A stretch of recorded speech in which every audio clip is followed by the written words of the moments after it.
In the heart of Oklahoma lies a town where trust has turned lethal, where neighbors, friends, even families became killers, and where justice itself was twisted into betrayal. These are the ghosts of Pontotoc, and their shadows still linger. The story of Pontotoc County begins the way many American stories do, with land, with lawlessness, and with the tension between frontier justice and the fragile order of a new state. Oklahoma was still young, barely 2 years into statehood, when Ada, the county seat, erupted into one of the most infamous acts of vigilante justice in the nation's history. But before we walk into that dark night of April 1909, we need to understand the soil that gave birth to such fury. A place where the red dirt clung to boots, where oil, cattle, and whiskey built fortunes, and where disputes were often settled not in courts but with gunpowder. Ada, in the early 20th century, was a paradox. By day, it looked like any aspiring Midwestern town. Brick storefronts along Main Street, church bells on Sundays, farmers rolling in from the countryside to trade. But by night, it pulsed with vice. Saloons spilled whiskey into shot glasses as quickly as words of gossip spread. The Canadian river bottoms were alive with moonshine stills, the crack of gunfire echoing over the plains, and men like Gus Bobbitt, a former U.S. deputy marshal turned saloon owner, became both fixtures of respectability and targets of resentment. Bobbitt's killing would set off a chain of events that revealed the fine line between justice and vengeance. On February 27, 1909, as he drove his wagon home, he was ambushed and gunned down. Witnesses identified Jim Miller, a hired assassin better known as Killer Miller, as the triggerman. Miller's reputation was already legendary. A man who prayed in church on Sundays and murdered for cash on Mondays. Bobbitt lived long enough to name his killer and to whisper his suspicions about who had paid for the deed. Those words became a fuse that lit Ada on fire. What followed is the kind of scene that would seem exaggerated if it weren't recorded in black and white photographs. A mob of townsmen, some masked, some not, stormed the jail. They dragged Miller and 3 alleged accomplices into the early morning darkness and hanged them from the rafters of a livery stable. When the sun came up, photographers sold postcards of their corpses. To some, it was justice done swiftly. To others, it was a stain on the rule of law that Ada never washed away. This is where our journey begins. In the moment Ada tried to cleanse itself through violence, only to find that blood breeds more blood. Over the next century, this county would become a microcosm of American true crime. Murders committed by spouses in fits of rage. Children who killed their parents. Women lured into fatal traps. Cases that stretched the limits of forensics, tested the integrity of judges, and exposed the ambitions and failings of prosecutors. Some would make national headlines. Others would remain whispered legends in local diners. But together, they form a tapestry. One woven in betrayal, desperation, and the unyielding pursuit of justice. As we move through these stories, you'll meet lawmen like Judge Tom Landreth, who sought to modernize justice in a county haunted by its past. Detectives like Kevin Hood, who investigated murders while carrying the personal grief of losing his own niece. Prosecutors like Bill Peterson, feared and controversial, whose career stretched across decades of trials. And you'll meet the families. The ones who buried loved ones too soon, who sat in courtrooms praying for answers, who lived for years with the ache of unfinished justice. Pontotoc County is not unique in its tragedies.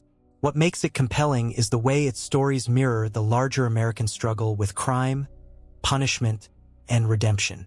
It is a place where the old frontier spirit never fully died, where lawmen and outlaws often drank at the same bars, and where the courthouse became both a beacon of justice and a battleground of human failings. This is not just a catalog of crimes. It is a story of how a community remembers, and how it sometimes chooses to forget. And it begins here in Ada, on the edge of Indian Territory, in a town that found itself forever defined by the night 4 men swung from ropes while the townspeople watched. The story of Pontotoc County begins in the dust and gun smoke of a town trying to decide what kind of place it wanted to be. Oklahoma had only just been stitched into the Union, its people caught between the lingering chaos of frontier justice and the new promise of statehood. In Ada, that tension reached its breaking point in February of 1909, when a man named Gus Bobbitt was gunned down on his way home. Bobbitt wasn't just anyone. He was a former deputy U.S. Marshal, a man who had spent years trying to uphold the law in a land where the law was still more of an idea than a reality. He ran a saloon now, but not the kind filled with brawls and backroom deals. His place was more respectable, a spot where men could drink without worrying they'd be knifed before they finished their glass. That respectability earned him friends. It also earned him enemies. Two of those enemies were Jesse West and Joe Allen. They ran their own enterprises, the kind that thrived in shadows, moonshining, cattle rustling, intimidation. To them, Bobbitt was more than competition. He was a threat. He wanted them gone, and he had the courage and the influence to make trouble for them in court. So when Bobbitt's body hit the dirt that winter night, shot down in cold blood, no one had to guess long who might be behind it. The triggerman, though, was someone else entirely, a man who had built his name on death. Jim Miller. They called him Killer Miller, though some in church preferred the gentler nickname Deacon Jim. He was an enigma, showing up in his Sunday best to sing hymns, then slipping away to carry out murders for hire. He was said to pray before pulling the trigger, as if asking forgiveness in advance for what he was about to do. Rumors followed him, that he had killed his grandparents as a boy, that he had murdered his own brother-in-law. Whether or not those tales were true, Miller had a reputation. And reputations carry weight. When people whispered that he had been the one waiting by the roadside with a shotgun for Gus Bobbitt, everyone believed it. Bobbitt lived long enough to point the finger. Lying in the dirt, bleeding out, he told his wife who had pulled the trigger. He even described the horse Miller rode. It was a brand the townsfolk knew. His dying words became both testimony and curse, binding Miller to the murder in the eyes of Ada.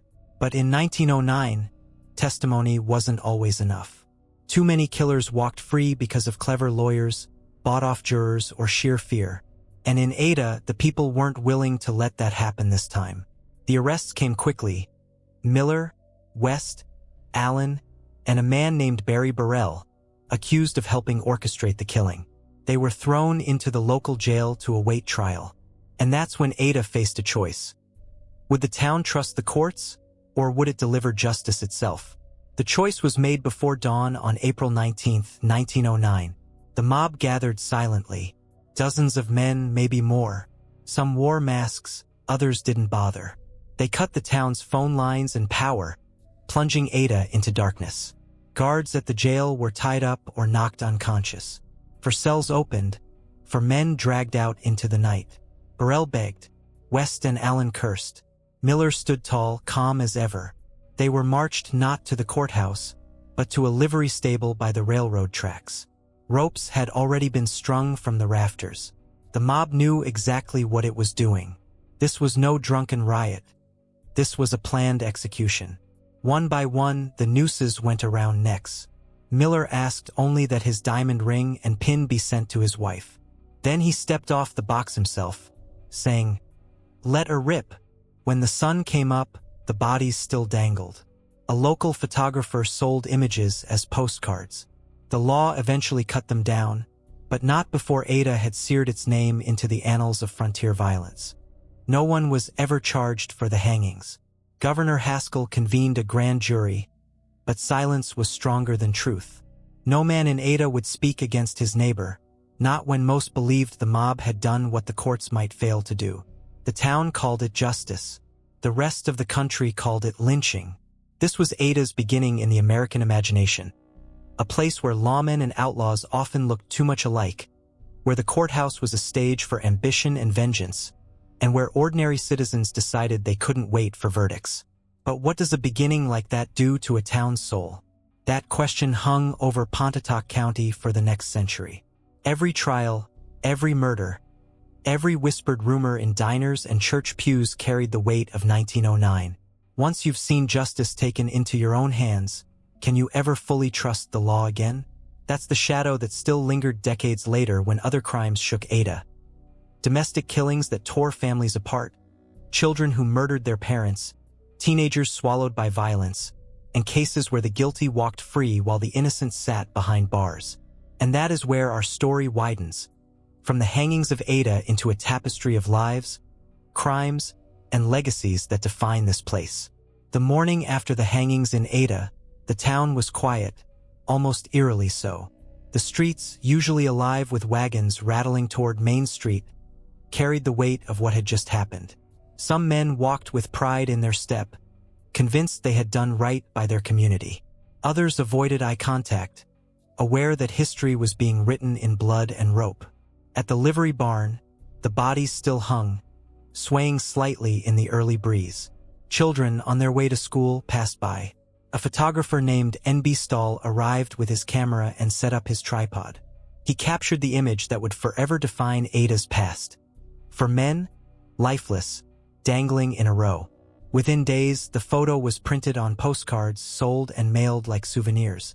Some families kept them as proof that Ada was a place where justice was swift. Others hid them in drawers, ashamed of the spectacle. No arrests followed. Governor Haskell's outrage fell flat. He sent investigators, but when they asked questions, doors closed. Farmers who had seen the mob claimed they couldn't recognize a soul. Shopkeepers who knew which men had bought extra rope swore they had no memory. Even the guards who had been tied up swore they couldn't identify their attackers. Ada had closed ranks, a wall of silence stronger than any law. That silence became part of the town's DNA. It sent a clear message. In Pontotoc County, some truths would never be spoken, not in courtrooms, not even in whispers. The hangings of 1909 didn't just kill 4 men. They created a myth. Ada was no longer just another Oklahoma town. It was the place where the law failed and the people took control. To some, that myth was a badge of honor. To others, it was a curse that would haunt every courtroom for the next 100 years. And indeed, the curse seemed to hold. Through the decades that followed, Ada's courthouse stood like a red-bricked sentinel at the center of town. Weddings, divorces, land disputes. Life flowed through its chambers. But it was murder trials that drew the crowds. Pontotoc County saw more than its share. Husbands accused of killing wives. Wives accused of poisoning husbands. Teenagers pulled into crimes too grim for their age. And every time a jury sat down in that courthouse, the shadow of 1909 loomed. Because deep down, everyone in Ada knew the law was fragile. They had seen what happens when people stop trusting it. They had seen justice handed down by rope and rage. That legacy created 2 kinds of people in Ada. Those who demanded convictions at any cost, and those who distrusted convictions entirely. On one side, prosecutors who built reputations on being tough on crime, promising to keep Ada safe no matter what. On the other, families who watched loved ones wrongfully convicted and whispered that the system couldn't be trusted. It was a push and pull, one that shaped every headline, every rumor. To understand the later cases, the killings that tore through families, the cold cases that sat for decades, the controversial trials that split the county, you have to understand this dual identity. Ada was a place that craved justice but feared the law. It was a place where a mother could tell her children to trust the sheriff, but also warn them that sometimes the sheriff didn't get it right. The night of April 19, 1909, became Ada's original sin. And like any original sin, it left behind consequences that couldn't be undone. For some, it became a source of pride. They told the story at family tables. How the town stood up when the courts might have failed, how their grandfathers had been there when the ropes were tied. For others, it was a scar they wished outsiders would forget. Whenever a journalist arrived to ask about the hangings, they groaned. Why can't they write about something else? Why can't they write about the football team or the university? But history doesn't go away just because you wish it would. And history has a way of repeating itself. Throughout the 20th century, Pontotoc County saw case after case where the line between justice and vengeance blurred. Sometimes it was a husband caught in an affair, ending in gunfire. Sometimes it was children growing up in violence, repeating the cycle themselves. Sometimes it was a sheriff or a prosecutor chasing conviction so hard that innocence got lost in the shuffle. The hangings of 1909 had been about one murder, but they set a pattern that extended far beyond Gus Bobbitt, Jim Miller, or Jesse West. They taught Pontotoc County that justice is never just about facts and laws. It's about trust. And when trust is broken, whether by corruption, by incompetence, or by silence, people take matters into their own hands. The story of Ada is not a story of isolated crimes. It is a story of a community wrestling with what justice means. And that struggle is why, even a century later, Ada's name still draws the attention of true crime writers, documentary crews, and curious outsiders. It is a place where the ordinary hides the extraordinary, where the red dirt holds secrets that never quite stay buried. The ghosts of 1909 lingered in every future case. They lingered in the way prosecutors fought to maintain control of the narrative. They lingered in the way defense attorneys reminded juries that mobs once killed men without trial.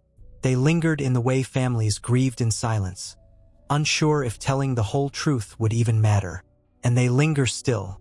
This is just the beginning. From here, we will step into the individual lives, the husbands and wives, the children and parents, the investigators and lawyers, whose stories built the true crime history of Pontotoc County. Each one is a thread. Woven together, they tell the story not just of murders, but of a place trying over and over to figure out what justice really means. The mob of 1909 thought they had the answer. But as you'll see, the questions only grew. By 1980, Ada no longer looked like the frontier town of the lynchings. The courthouse still stood, but the city had grown into a modest hub surrounded by farms and oil fields. On the surface, it was ordinary. Football on Friday nights, kids riding their bikes on neighborhood streets, church bells marking Sunday mornings. But beneath that surface, violence had not vanished. It had only changed shape. Where once Ada's greatest scandals involved cattle rustlers and saloon rivalries, by the late 20th century, the crimes came closer to home. Husbands and wives who could no longer live with each other. Children growing up in households poisoned by secrets. Ordinary people who reached a breaking point. One of those stories began in Pickett, a quiet community just outside Ada, where William Dale Baudry and his ex-wife, Judy Ann Hanson, still shared a house even after their divorce. On paper, the arrangement might have looked like maturity, two people putting differences aside to raise their children and keep a stable household. But anyone who has ever lived in the aftermath of a broken marriage knows how fragile that balance can be. William was ready to move on. He had started a new relationship with a woman named Betty Noble. Friends described him as happy, hopeful, ready to finally close the book on his old life. But Judy wasn't ready to let go. Divorce had not severed the threads between them. Resentment still simmered. And resentment, when mixed with jealousy, is as dangerous as any loaded weapon. On Valentine's Day of 1980, Judy walked into a pawn shop and bought a gun. It was a .22 caliber revolver, small, easy to conceal, deadly at close range. She told the clerk it was for a friend. Later, she would claim it was a birthday gift for William. But when people remembered that day years later, what they remembered most was how calm she seemed, how ordinary the purchase looked. No one could have guessed it was the first step in a plan that would end in murder. On March 8th, Judy and William spent the day together. She later told investigators they had visited friends in Stratford, gone shopping in Oklahoma City, and even stopped at a local bar before heading home. But when she pulled into the driveway that evening, William wasn't with her. He had disappeared, leaving behind his clothes, his wallet, and his plans. For weeks, it was as if he had been swallowed by the earth. Then, on April 28th, a group of Vanna students on a school field trip stumbled onto something that made their blood run cold. In a patch of woods outside Pickett, under sheet metal and brush, lay a body. The gold ring still on the hand bore the initials WDB, William Dale Baudry. He had been shot twice in the head with hollow point bullets. The medical examiner's report told the story of the last moments of his life. Shot in daylight, likely close enough to hear the gun click before it fired, then hidden in the woods like a discarded secret. The discovery stunned the small community. A man who had seemed to simply vanish was now confirmed murdered, and the list of people who might have wanted him dead was short. Investigators quickly uncovered the pawn shop record. Judy Hanson had purchased a .22 caliber revolver just weeks before William's disappearance. It matched the caliber of the bullets that killed him, but the gun itself? Gone. Without it, without fingerprints, without direct evidence, the case stalled. Suspicion hung over Judy, but suspicion isn't proof. The investigation slowed. Leads dried up. Life went on. By the mid-1980s, the case was cold. But Ada has a way of carrying its ghosts forward. Nearly 3 decades later, in 2007, the case returned to life. Oklahoma State Bureau of Investigation Special Agent Gary Perkinson received a tip.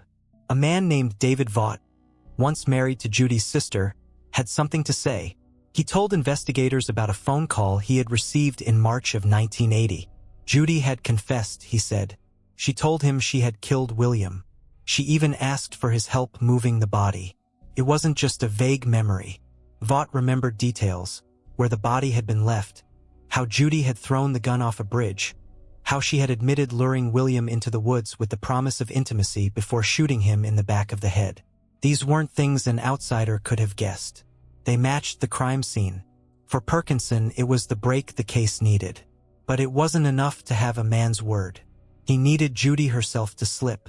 And so began a careful, patient operation, wiretaps, recorded calls, quiet surveillance. The kind of investigation that moves in whispers rather than headlines. What emerged was a chilling picture. Judy had collected life insurance on William, a policy worth $200,000, with a double indemnity clause that doubled the payout if the death was accidental. She walked away with $75,000. Another of William's ex-wives received the other half. It was money stained with blood. When investigators confronted Judy decades later, she was no longer the same woman who had walked into that pawn shop.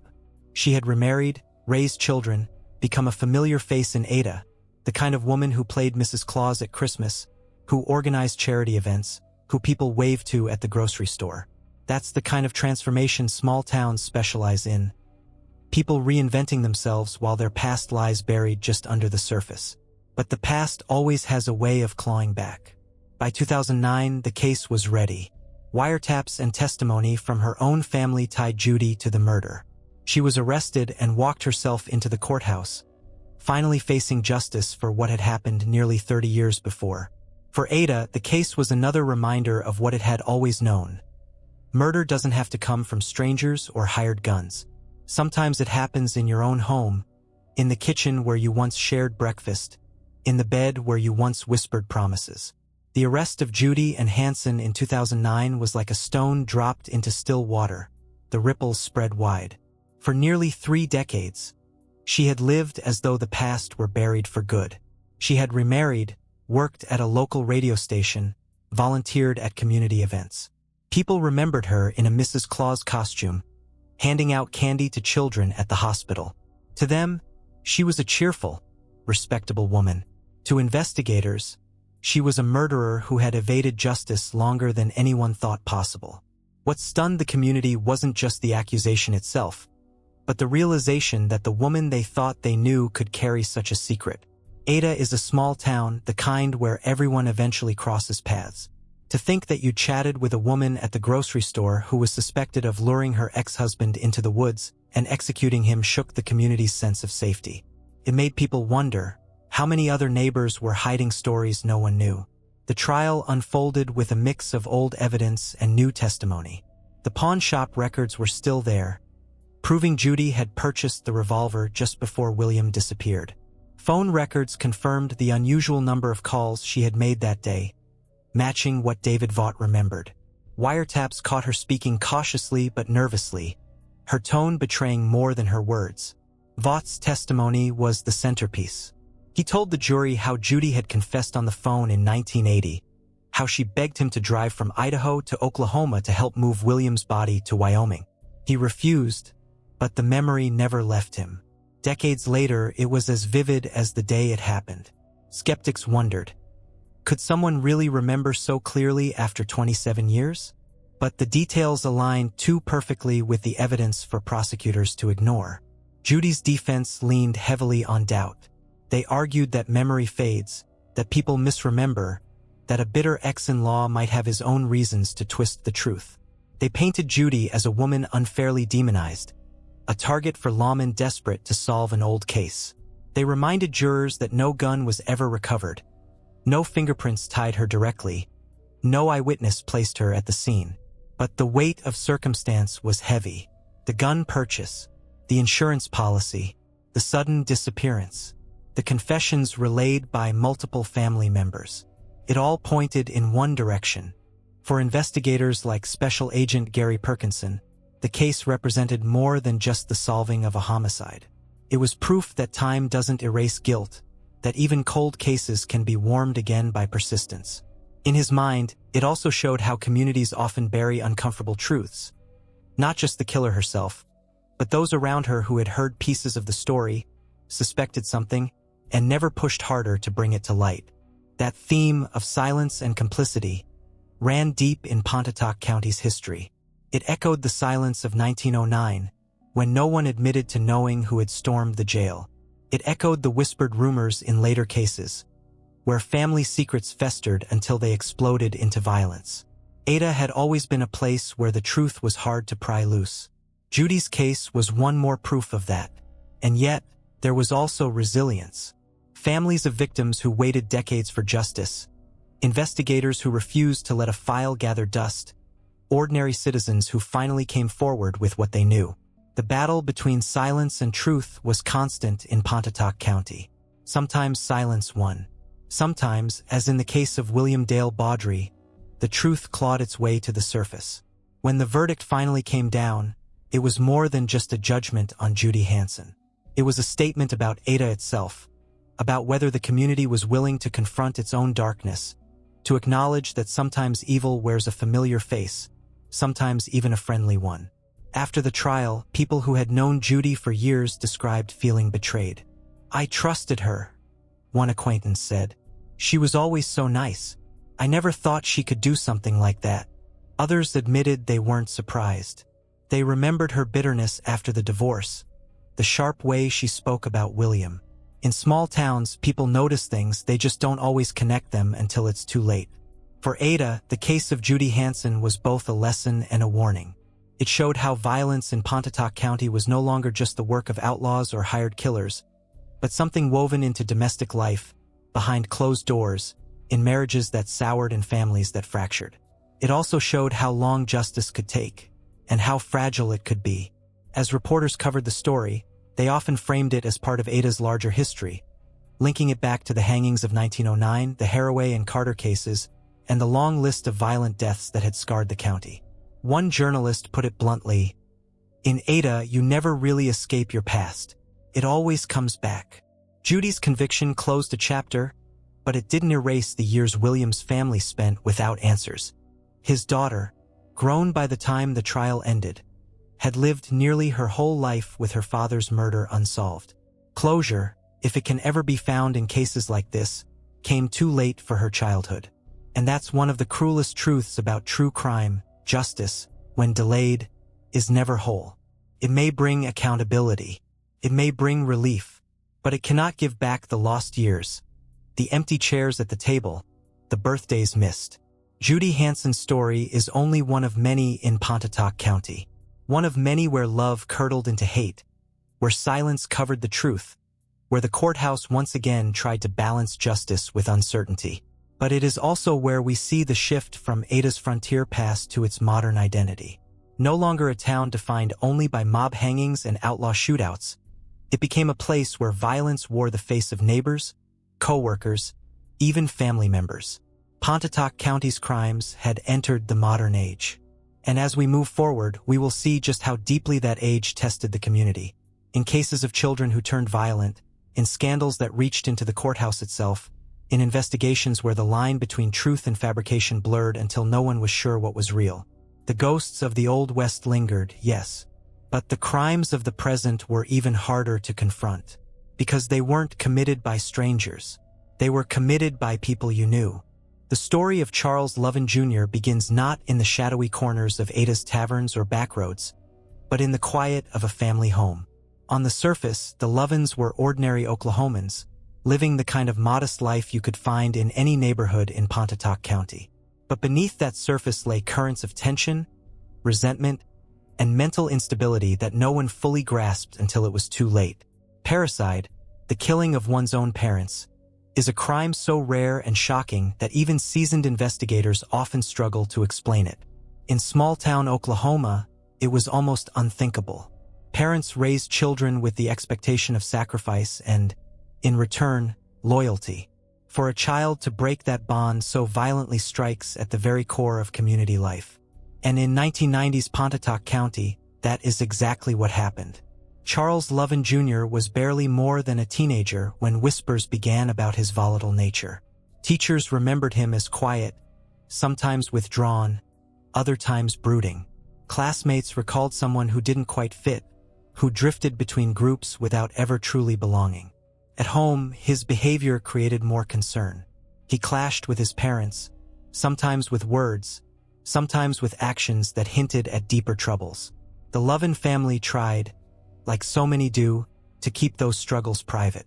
In a place like Ada, appearances matter. You don't talk openly about your child's temper or your fears behind closed doors. You smile at church, make small talk at the diner, and hope the storms inside your home pass quietly. But the storms in the Lovin household grew stronger. Charles Jr. carried with him a sense of alienation that hardened into anger. For young men like him, Ada could feel suffocating. The same tight-knit bonds that gave others comfort only deepened his resentment. He wanted out, wanted freedom, but felt trapped by the expectations of family and community. That tension brewed until one night it erupted into something irreversible. The details of the crime remain seared in the memory of investigators. Charles Jr. attacked his parents with a violence that seemed less about rage in the moment and more about a long-festering hatred. When law enforcement arrived, the scene was so brutal it silenced even the most hardened officers. To them, it wasn't just a murder, it was a betrayal of something sacred. Forensic reports told part of the story.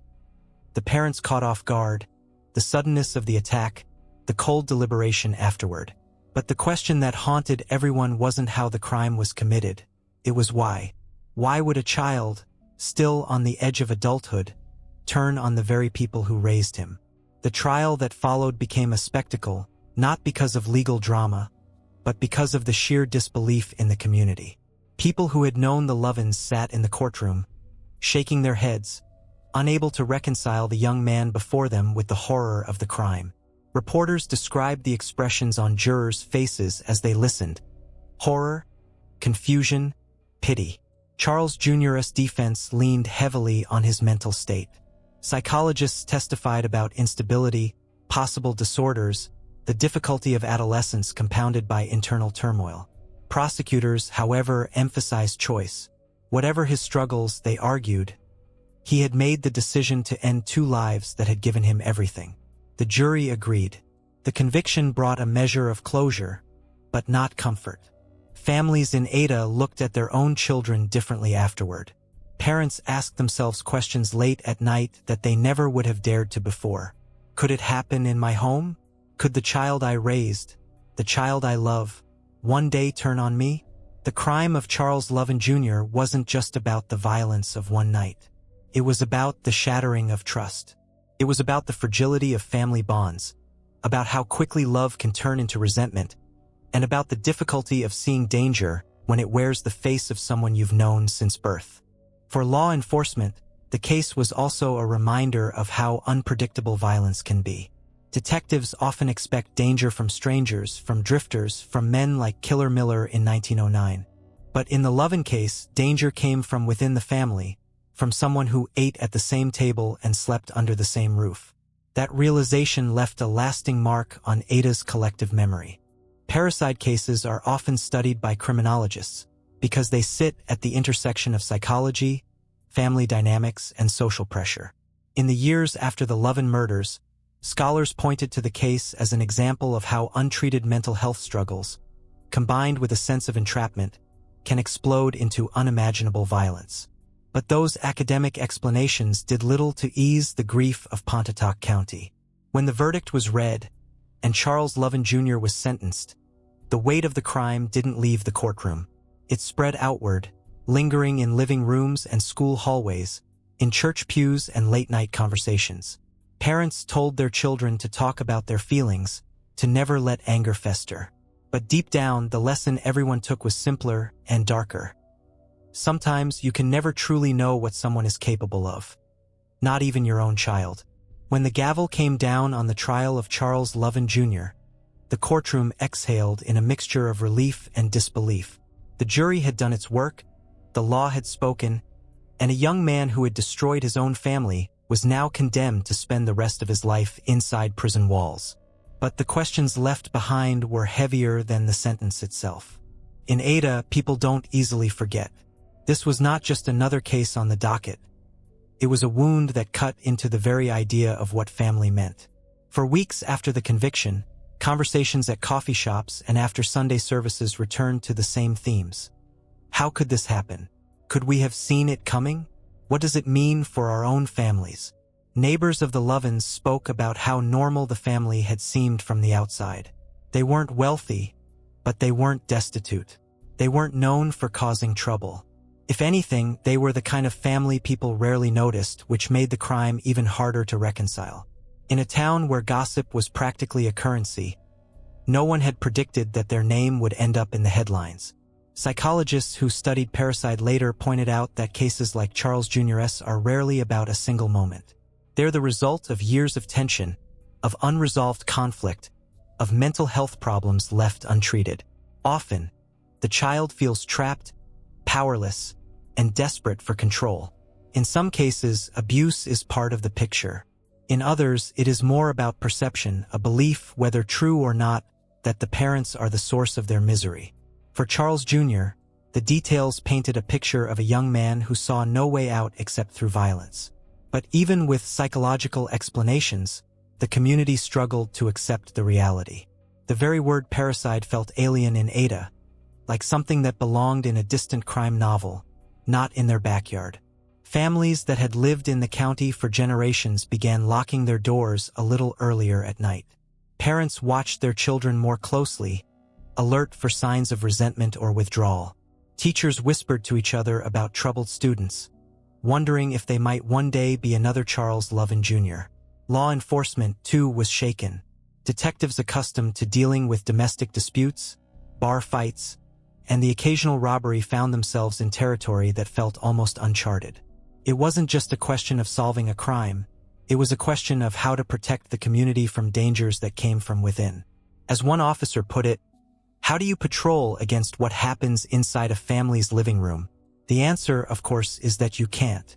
And that realization unsettled Ada more than anything else. The hangings of 1909 had at least seemed to follow a rough logic. Outlaws against lawmen, vengeance against vengeance. But the Lovin case didn't follow that pattern. It wasn't a feud between criminals. It wasn't a story of a saloon rivalry or hired guns. It was a son murdering his parents, and that stripped away the comfort of categories.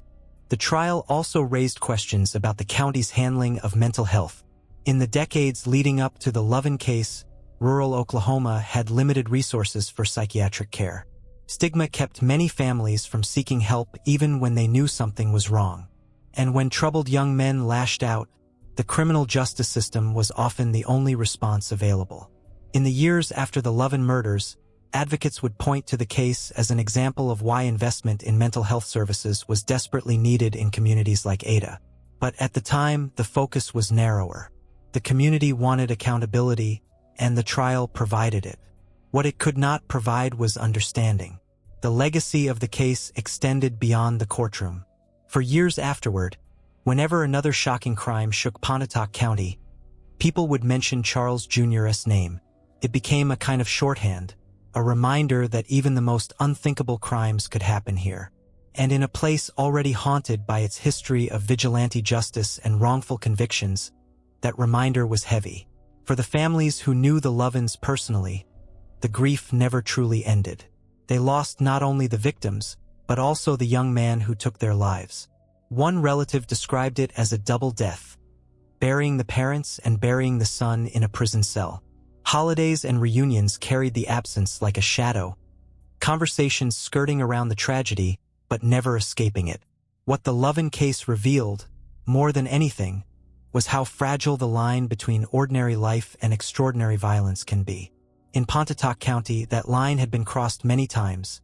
In the saloons of 1909, in the wooded lot where William Baudry's body was found, and now in a family home torn apart from the inside.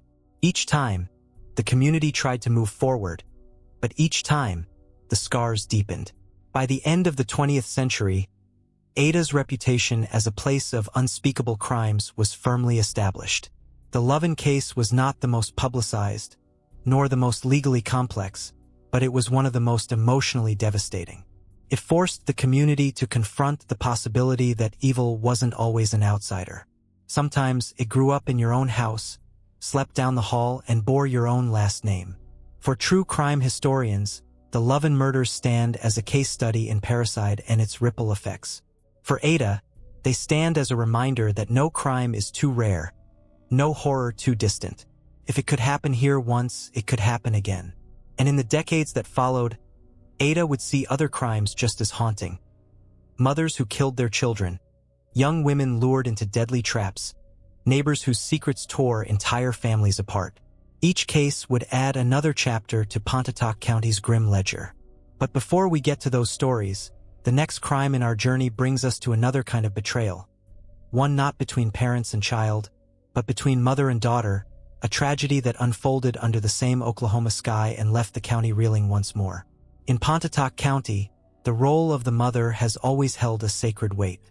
It's the image of women carrying casseroles to neighbors after funerals, of mothers sitting in the bleachers at Friday night football, of grandmothers passing down recipes and family stories that bind generations together. Motherhood is supposed to be a shield, the safe place where children find refuge from the world. That's why, when Mary Brown's story broke, it shattered the county in a way few crimes ever had. Mary was not a stranger to hardship. Those who knew her described a woman who carried the weary posture of someone who had fought too many battles. She had endured poverty, fractured relationships, and long stretches of loneliness. She was, in many ways, emblematic of the quiet struggles faced by women in small-town Oklahoma, expected to keep families together, to be both provider and caretaker, even when the weight of that responsibility became unbearable. But Mary also carried something darker, a mental instability that went untreated, or perhaps unrecognized, until it was far too late. Her friends noticed the signs, her moods shifting unpredictably, her speech sometimes rambling, her eyes losing focus when the conversation turned inward. In another era, perhaps she might have received help. But in Ada, in those years, mental illness was often whispered about but rarely addressed. People might say someone was nervous or not quite right, but few sought formal treatment. Her daughter, however, saw the side of Mary no one else did. Behind closed doors, Mary's frustrations and paranoia often boiled over. The child became the target of her storms, the unwilling witness to her unraveling mind. What began as emotional instability grew into something far more dangerous. A mother whose perception of reality was slipping. The crime itself was brutal and senseless. Investigators later pieced together a night where Mary's anger, or her delusion, reached a breaking point. The details were difficult for even seasoned detectives to recount.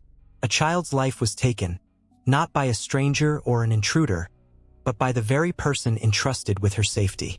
It was a violation so profound that the courtroom struggled to even give it language. The arrest sent shockwaves through the community. Neighbors who had waved to Mary on her porch could not reconcile the smiling woman with the one accused of killing her own flesh and blood. In small towns, people pride themselves on knowing their neighbors. Mary's crime made them question just how much they really knew, not just about her, but about anyone. The trial became more than a legal proceeding. It became a referendum on motherhood itself. Prosecutors painted a picture of a woman whose choices were cold and deliberate, a mother who had decided her daughter's life was expendable. The defense, on the other hand, emphasized her mental state, pointing to years of untreated illness, to episodes that suggested she had lost her grip on reality long before the murder. Jurors were caught between two grim possibilities.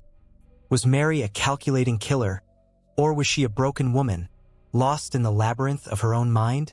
The courtroom testimony was harrowing. Detectives described the crime scene in detail, photographs projected on the wall that made jurors avert their eyes. Experts debated diagnoses, trying to give medical names to behaviors that seemed impossible to categorize.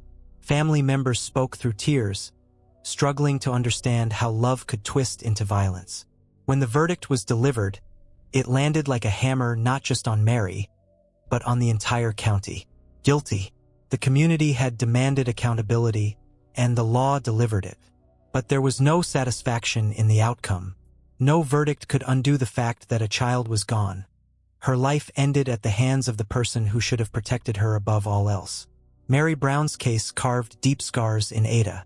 It forced conversations people didn't want to have about the stigma of mental illness, about the pressures placed on mothers, about the quiet warning signs ignored until it was too late. For weeks, churches and schools buzzed with debates. Was Mary evil, or was she sick? Could she have been saved with treatment, or was tragedy inevitable? There were no clear answers. Only grief, confusion, and a community left to grapple with the idea that motherhood, the very symbol of safety, could also harbor danger. The conviction of Mary Brown closed the courtroom chapter of the case, but it opened wounds that would not heal for decades. In Ada, the shock of her crime lingered far beyond the headlines. It wasn't just that a child had been killed, it was that a mother had done it. That inversion of the natural order haunted people, leaving them questioning not only Mary, but the fragile trust they placed in the families around them. In the weeks following the trial, people told stories that now seemed like warnings they had overlooked. A neighbor recalled hearing shouting late at night.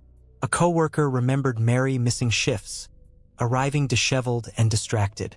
Friends whispered that she had complained about the pressures of raising a child alone, about feeling trapped.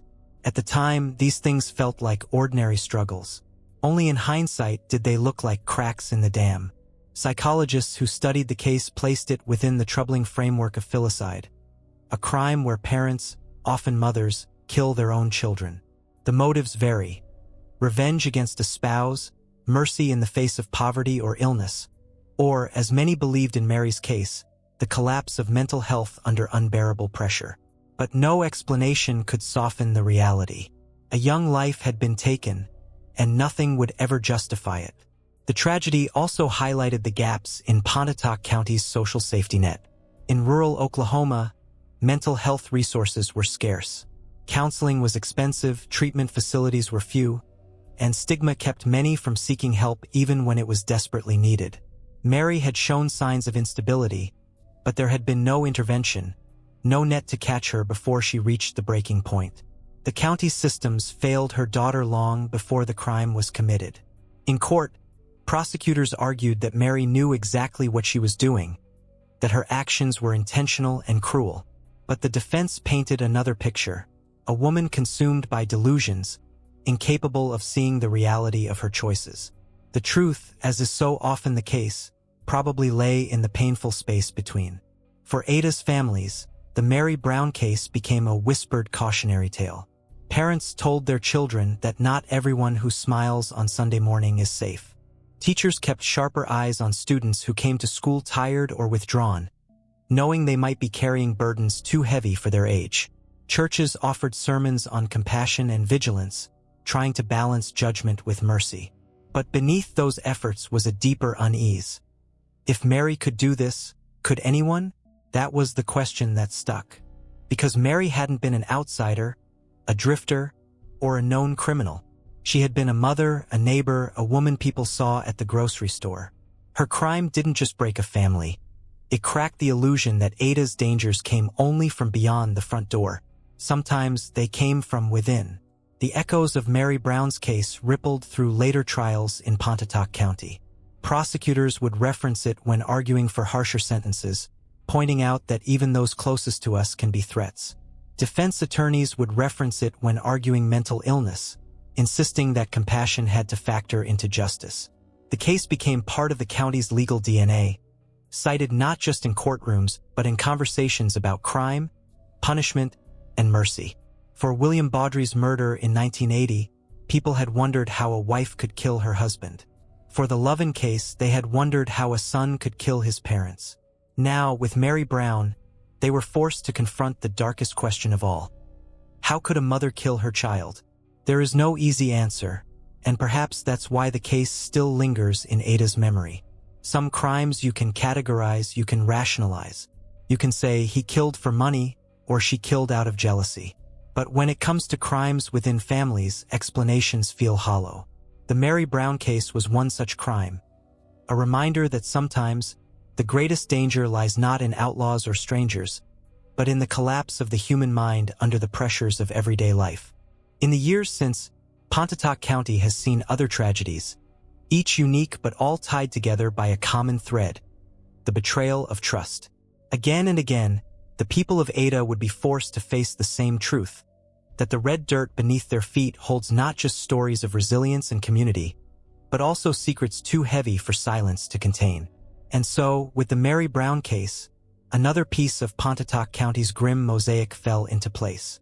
It was not the first time, nor would it be the last, that Ada's families would discover that the walls meant to protect them could also contain their destruction.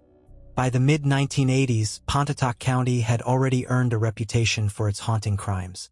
From the mob justice of 1909 to the intimate betrayals of families torn apart by violence, Ada was a town with blood in its memory.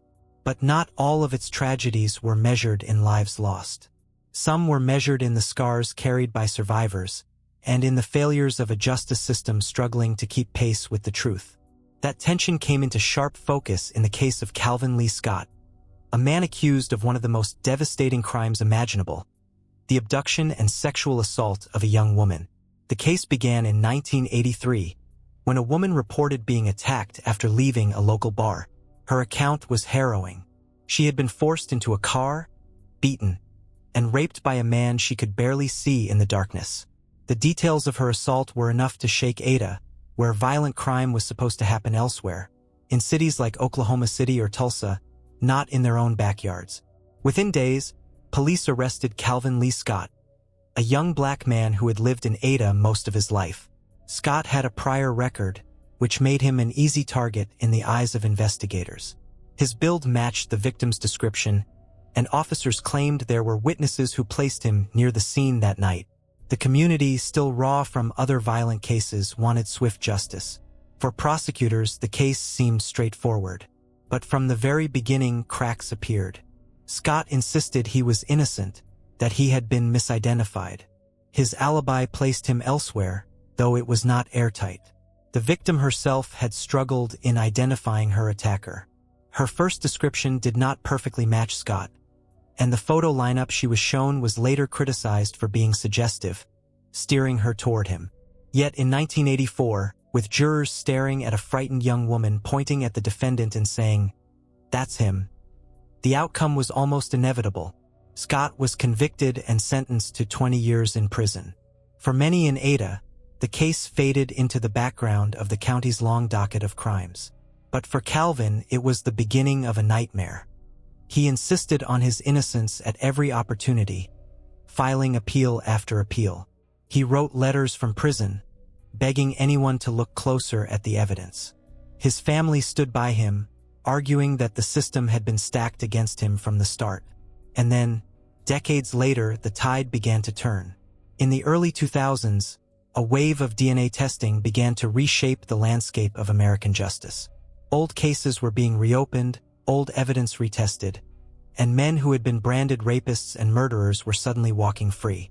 The Innocence Project, a non-profit legal organization, began to shine a light on wrongful convictions across the country. And in Ada, a town already infamous for controversial prosecutions, the case of Calvin Lee Scott came back into focus. The biological evidence from the 1983 assault had been preserved. When it was tested using modern DNA technology, the results were clear. The attacker was not Calvin Lee Scott. It was the kind of revelation that sends shockwaves through both a family and a community. For Calvin, it was vindication, proof of what he had said all along. For the victim, it was a devastating reminder that the system meant to deliver her justice had instead delivered her a false sense of closure. For prosecutors, it was a stain on their record, another example of Pontotoc County's fragile trust in the law. When Scott was released, he had spent more than 2 decades behind bars for a crime he did not commit. He walked out of prison a free man, but also a man who had lost years he could never reclaim. His children had grown up without him. His parents had aged. The world outside had changed. Freedom was bittersweet. The case of Calvin Lee Scott is often remembered alongside the later exonerations of Tommy Ward and Karl Fontenot, men also tied to wrongful convictions in Ada. Together, these cases painted a troubling picture. That Pontotoc County's justice system was capable of making catastrophic mistakes, and that those mistakes disproportionately harmed men who had little power to defend themselves. But Scott's case also raised another haunting question. If he was not the attacker, then who was? The DNA pointed to another man, one who had never been brought to trial, one who might still have been walking free even as Scott served time. For the victim, that was perhaps the most unbearable truth of all. The ripple effects of the case reached far beyond the courthouse. It became a talking point in debates about eyewitness testimony, racial bias, and the role of science in criminal investigations. It fueled anger among those who felt the county had railroaded another man simply to close a case. And it deepened the wound of mistrust in Ada, a place already scarred by the ghosts of 1909 and the heavy-handed prosecutions of later decades. When Calvin Lee Scott walked out of prison, he was free in body, but the chains of the past clung tightly. More than 2 decades had passed since the night he was arrested, and those years could never be returned. The world he stepped into looked nothing like the one he had left behind in 1983. Technology had reshaped daily life. Children he once knew were now adults with families of their own, and his parents had aged beyond recognition of the son who had been taken from them by a flawed justice system. For many exonerees, freedom comes with a strange mix of elation and grief. There is joy in breathing free air again, in eating a meal without a guard standing by, in walking under the sun without fences overhead. But there is also bitterness, the awareness that birthdays, graduations, and entire seasons of life were stolen. Calvin felt all of it. In interviews after his release, he spoke of those lost years with quiet exhaustion. He had been branded a rapist, reviled by neighbors, and treated as though he were less than human. Even as he clung to his innocence, the stigma of his conviction followed him. In prison, he endured hostility not just from guards but from other inmates, who saw sex offenders as the lowest on the hierarchy. Every day had been a battle not only to survive, but to keep believing that someday the truth would be revealed. The truth came, but far too late. For the victim, the revelation was devastating. She had lived for years believing her attacker was behind bars, that justice had been served. Now she was forced to confront the fact that her testimony, her identification of Scott, had helped put an innocent man in prison. It was not her fault. Studies of wrongful convictions have shown that eyewitness testimony, especially under stress and poor lighting, is notoriously unreliable. But that knowledge did little to ease the guilt she carried. The real perpetrator, identified through DNA, was someone else entirely. His name had surfaced in the investigation, but he had never been properly pursued. By the time the truth emerged, too many years had passed to hold him accountable. For the victim, this meant that not only had she lived with the trauma of the assault, but she had also been denied the closure of seeing the true culprit punished. For Pontotoc County, the case was another crack in the facade of its justice system. It followed a familiar pattern: a rush to convict, an over-reliance on shaky evidence, and a willingness to believe the worst of someone who fit a convenient narrative. In Scott's case, being a black man in a predominantly white community made him an easy target. Implicit biases, whether acknowledged or not, shaped the way he was viewed by jurors and law enforcement alike. The exoneration also fueled broader debates in Oklahoma about the reliability of convictions from the 1980s and 1990s. This was the same era that produced the controversial prosecutions of Tommy Ward and Karl Fontenot in the Denice Haraway case, men who would also be exonerated decades later. To many observers, Ada had become a symbol of everything that could go wrong when pressure to solve crimes outweighed the pursuit of truth. Scott's release did not bring him wealth or stability. Though some states provide financial compensation for wrongful convictions, the process is slow, bureaucratic, and uneven. What amount of money, after all, could truly repay the loss of 20 years? For Calvin, rebuilding meant starting from scratch in middle age, trying to piece together a life while carrying the scars of what had been done to him. And yet, his story carried lessons that resonated far beyond Ada. Law schools used his case to teach the dangers of misidentification. Advocates cited it when arguing for the preservation of biological evidence in old cases. Legislators pointed to it when pushing for reforms to eyewitness lineups and interrogation practices. In that sense, his suffering became a catalyst for change, though at a cost no one should ever have to bear. In Ada, however, the scars were personal. The community once again was forced to look in the mirror. They had cheered the conviction of Calvin Lee Scott, believed they were safe because he was locked away, and then discovered they had been wrong all along. It wasn't just a legal failure, it was a moral one, and it deepened the question that had haunted Pontotoc County since 1909. Could its people truly trust the system meant to protect them? For Calvin, the answer was clear. Justice, as he had lived it, was not blind. It was flawed, fallible, and sometimes cruel. And yet, his survival, his refusal to give up, his insistence on telling his story until the truth was heard, became a quiet act of defiance. In a place known for wrongful convictions, he became part of a chorus of voices demanding better. The case of Calvin Lee Scott is not only about the destruction of a man's life. It is also about the fragility of justice, the weight of truth delayed, and the way a single wrongful conviction can unravel the trust of an entire community. It was not the last time Pontotoc County would face such reckoning.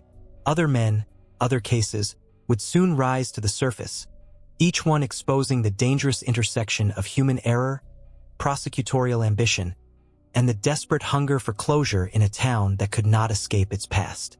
Ada has always been a place where family and community ties run deep. In a town where people know your grandparents and remember your childhood, relationships carry weight. But that closeness also means that when those relationships fracture, the damage cuts straight to the bone. Few cases showed that more clearly than the murder of Karen Summers, a woman whose life ended at the hands of the man who once promised to protect her. Karen wasn't a celebrity, a public figure, or someone who had lived a life in the spotlight. She was, in many ways, an ordinary woman. A mother, a neighbor, someone who carried herself with quiet strength. Friends remembered her as someone who tried to find the good in people, who smiled easily, who carried herself with a warmth that drew others in. But behind that warmth was a marriage unraveling. Her husband, James Summers, was well known in the community, too. At first, their marriage had seemed steady, even enviable. Two people building a life together, raising children, navigating the ups and downs that all couples face. But over time, cracks began to appear. James's temper became harder to ignore. Arguments, once private, spilled into public view.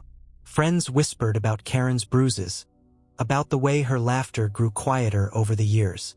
Like so many victims of domestic abuse, Karen tried to keep her suffering hidden. In small towns, where gossip spreads like wildfire, admitting the truth can feel impossible. Divorce, especially in earlier decades, carried stigma. Women often stayed silent, hoping things would get better, praying that love would conquer the darkness creeping into their homes. Karen was no different, but violence doesn't disappear on its own. It escalates, and in the Summers household, it escalated to murder. The night of the crime was chaotic, marked by shouts neighbors later recalled hearing through the walls. When police arrived, they found Karen dead, her body broken by the man who had vowed to love her, till death do us part. James Summers was arrested on the spot, his hands still trembling, his face caught between rage and despair. The trial that followed painted a portrait of a marriage poisoned by control. Prosecutors argued that James saw Karen as his possession, that he could not tolerate her independence, her growing desire to break free. They showed jurors photographs of injuries from prior incidents, testimony from friends who had heard her confide fears, and the chilling account of that final night. James's defense was familiar. He had lost control in the heat of an argument, a crime of passion rather than premeditation. His lawyers portrayed him as a man pushed to the brink, not a cold-blooded killer. But for the jury, the line between passion and cruelty was clear. The bruises on Karen's body, the pattern of escalating abuse, the finality of her death. It was too much to overlook. The verdict was guilty. But for Ada, the impact of Karen Summers' death went far beyond the courtroom. It forced the community to confront the reality of domestic violence, a subject many preferred to keep behind closed doors. Churches began to speak more openly about abuse, urging women to seek help. Law enforcement officers received new training on recognizing signs of danger in volatile households. Shelters and advocacy groups used Karen's story to push for stronger protections for women and children. Still, for Karen's family, justice felt incomplete. A guilty verdict did not bring her back.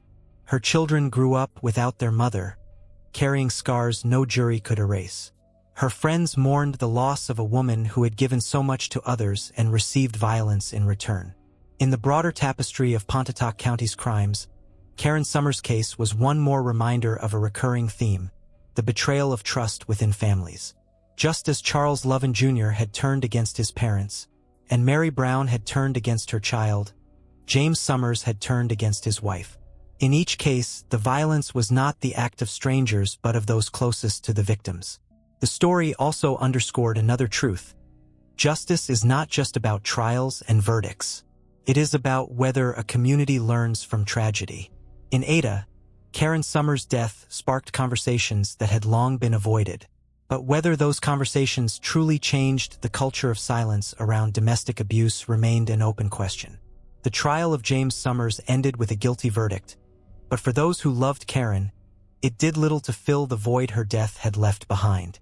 Justice, as the courts define it, means a conviction, a sentence, a cell. But real justice for families is something harder to measure. It's safety, it's healing, it's the chance to go back in time and undo what was done. And that kind of justice never came. Karen's children grew up without their mother, forced to carry the memory of her absence into every milestone of their lives. Graduations, weddings, the birth of grandchildren. All were marked by a missing figure who should have been there, smiling in photographs, celebrating with them. Instead, she existed only in stories told at family gatherings. Her voice remembered but never heard again. Friends of Karen spoke of her with reverence, remembering the warmth she carried even during her most difficult years. They told of her kindness, her laughter, the quiet resilience that masked the storms brewing inside her marriage. To them, the tragedy of her death was compounded by the thought of how many times she had stayed silent, how many moments she had endured in hope that things would get better. That silence was familiar to many women in Ada. It was the silence of survival, the silence of not wanting to be judged, not wanting to bring shame, not wanting to shatter the image of the perfect family. But after Karen's murder, that silence began to crack. Community leaders and advocates pointed to her case as a rallying cry. They urged women not to stay in dangerous relationships, no matter the stigma. Churches began hosting talks about abuse, encouraging members to see leaving not as a failure but as an act of courage. Local police were pressed to take domestic calls more seriously, to treat them not as private disputes but as ticking time bombs. The county even saw the growth of shelters and hotlines, resources that had been scarce or non-existent before. In this way, Karen's death, though tragic, helped force a cultural shift in Pontotoc County. Her story became a cautionary tale told to young women, a reminder of the risks of staying silent, and a painful symbol of why speaking up could save lives. Still, the larger questions remained. Why had Karen stayed? Why hadn't her friends intervened more forcefully? Why hadn't law enforcement acted sooner, given the signs of escalating abuse?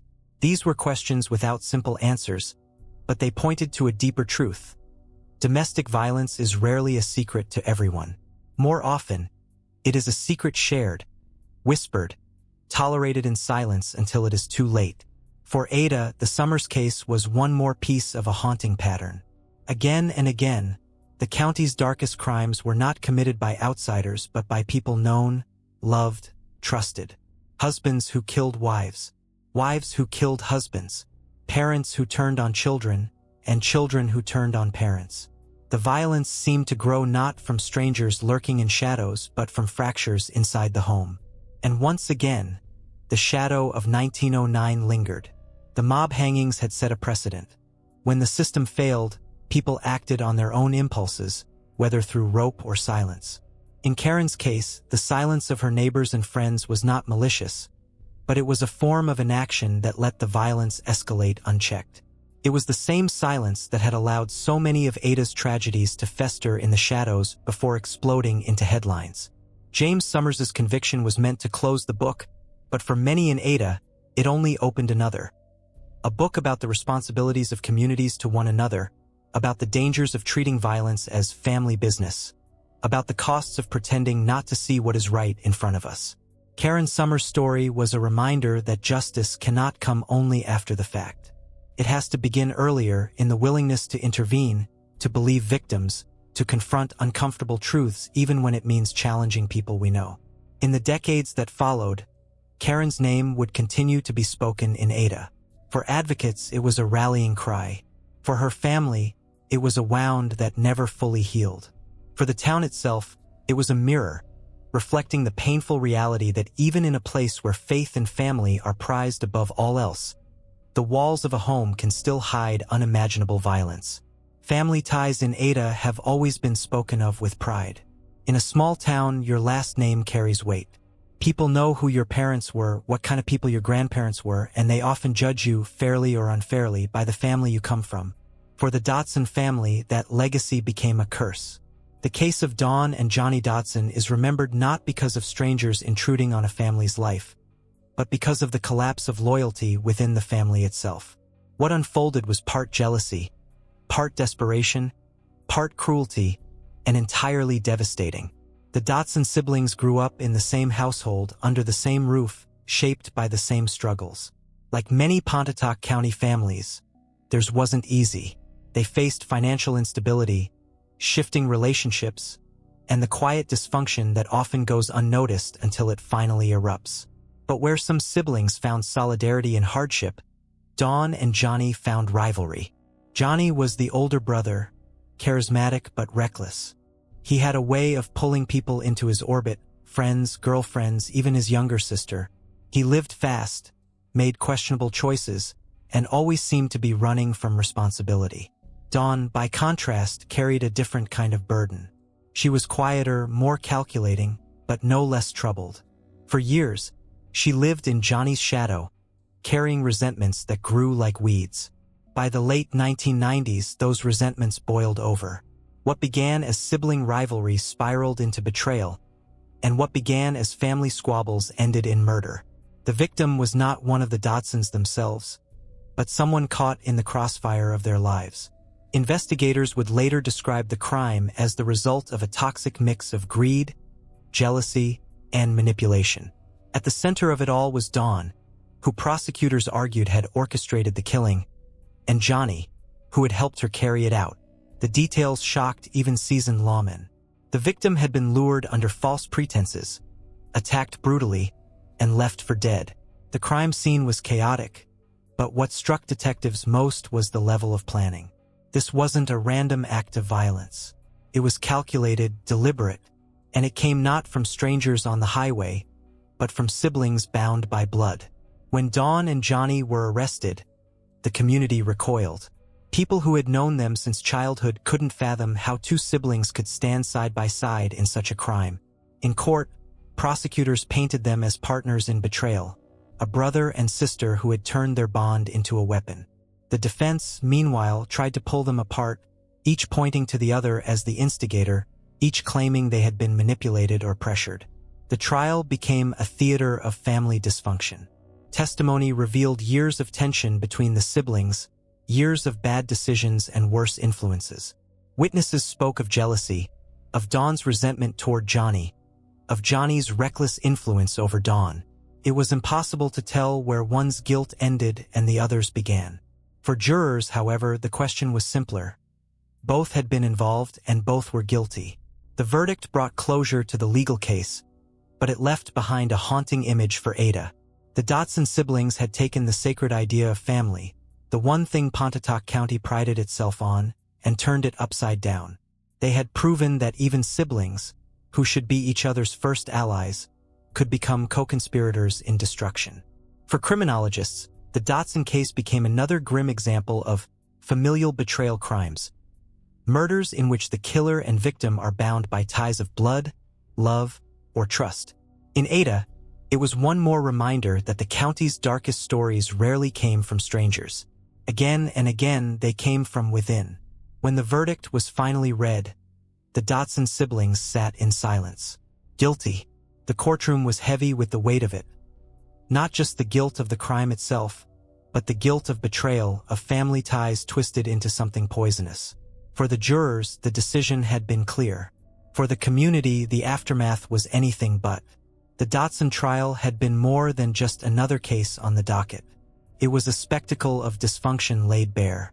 The prosecution painted Dawn as the calculating architect of the crime, a woman who used manipulation to bend her brother into carrying out her plan. The defense countered by portraying Johnny as the dominant figure, the reckless older brother who dragged his sister into a world of violence she could not escape. In the end, both narratives were true in their own way, and both siblings carried responsibility. The sentencing split the Dotson family apart. Some relatives supported Dawn, insisting she had been pressured, coerced, pushed to the edge by Johnny's influence. Others condemned them both, refusing to excuse the choices that had destroyed a life and blackened the family name. The fracture ran deep, leaving cousins, aunts, and uncles divided, arguments flaring at family gatherings, and silences stretching for years. For the victim's family, there was only grief. Their loved one had been lured into a deadly trap, the crime made worse by the knowledge that it had not been the work of strangers, but of siblings who had plotted together. No sentence could erase the horror of that betrayal. In Ada, the Dotson case reverberated far beyond the courthouse. Families who had known the siblings for years struggled to reconcile the children they remembered with the killers they had become. Teachers recalled their school days, neighbors recalled backyard barbecues, and all of them asked the same question. How does this happen? Psychologists who studied the case later pointed to the volatile mix of sibling rivalry and shared dysfunction. Where one sibling might normally serve as a stabilizing influence on the other, Dawn and Johnny seemed to magnify each other's worst impulses. Together, they created a feedback loop of resentment, recklessness, and poor choices that spiraled into tragedy. The case also underscored a theme that had been repeating in Pontotoc County for decades: the collapse of trust within the family. From Charles Lovin Jr.'s parricide to Mary Brown's filicide to James Summers' domestic violence, the county's darkest crimes were not committed by strangers in the night, but by people within the home. The Dotson siblings took that theme to an even darker place. Not just family betrayal, but siblings becoming partners in crime. The press latched onto the story, framing it as a modern-day Cain and Abel. But unlike the biblical story, this was not a single sibling turning on another. This was both siblings turning outward, together, to destroy someone else. That distinction made the crime even harder to grasp, and even harder for the community to process. In the years that followed, the Dotson case remained a touchstone in Ada. When other trials arose, people compared them to the Dotsons. Parents used the story as a cautionary tale for their children, about the dangers of jealousy, about the risks of falling into destructive patterns, about how family can be your strongest ally or your greatest downfall. But for those closest to it, the story was less abstract. It was raw, it was personal, and it was devastating.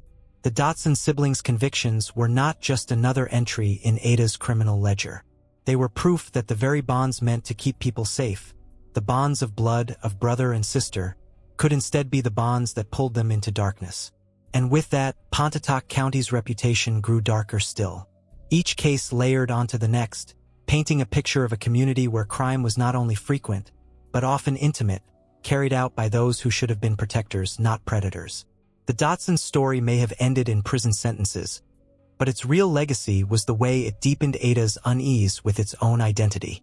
Once again, the county was left to ask, if even siblings can betray each other so completely, who can we trust? In a town like Ada, friendships are as deep as family. People grow up together, share Sunday dinners, swap babysitting duties, and look after each other's kids. It's a kind of closeness born from years of familiarity, from the rhythm of seeing the same faces at the grocery store, at church, at the high school football game. So when a crime like the one involving Linda Luman surfaces, it feels like a betrayal of more than just one person. It feels like a betrayal of the entire idea of community. Linda Luman was not a name people associated with danger. To those who knew her, she was unassuming. A friend, a mother, a neighbor who lived a quiet life. But underneath that calm exterior was a tangled web of lies, jealousy, and resentment that would eventually unravel into violence. The story began with Linda's friendship with another woman, someone she had grown close to over the years. They had shared secrets, laughed over coffee, confided in each other about the difficulties of marriage and motherhood. But somewhere along the way, that friendship soured. Resentments grew, and old grievances hardened into something darker. What no one saw, or perhaps what no one wanted to see, was the shift from irritation to obsession. Linda began fixating on her friend, on her successes, her relationships, her seeming happiness. That fixation turned toxic, and in the quiet hours of her mind, Linda began to justify thoughts she never would have voiced out loud. The crime that followed was both shocking and deeply personal. The victim was attacked in a way that suggested not just violence but betrayal, the kind of attack that comes from someone who knows your routines, your vulnerabilities, your trust. Investigators would later describe the scene as intimate and brutal, marked by the kind of detail that only someone close could have orchestrated. When police began their investigation, Linda was not immediately a suspect. Her demeanor was calm, her story consistent. But as detectives dug deeper, cracks began to show. There were inconsistencies in her timeline, gaps in her alibi, and, most damning, evidence that tied her directly to the scene. Forensic analysis began to paint a picture of her movements that night, and the puzzle pieces began to click into place. Linda Luman was arrested, and the community was stunned. Friends who had once trusted her now found themselves questioning every interaction. Was she always capable of this? Had the signs been there, ignored because people didn't want to believe someone like her could commit such a crime? The trial that followed was as much about character as it was about evidence. Prosecutors argued that Linda had planned the attack meticulously, fueled by jealousy and a desire to regain control over a life she felt was slipping away. They presented messages, testimony from those who had seen her growing resentment, and the forensic evidence that placed her at the scene.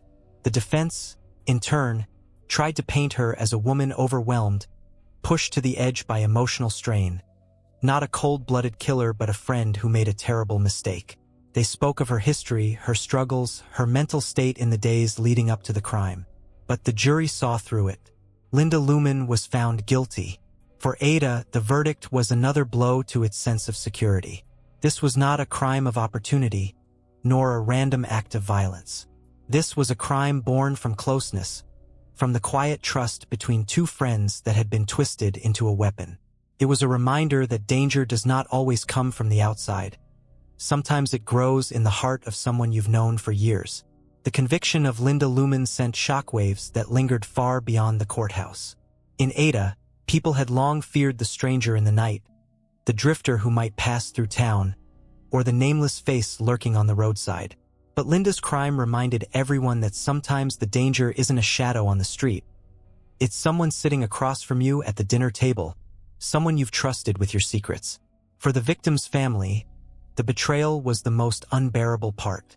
They had welcomed Linda into their lives, believed her friendship was genuine.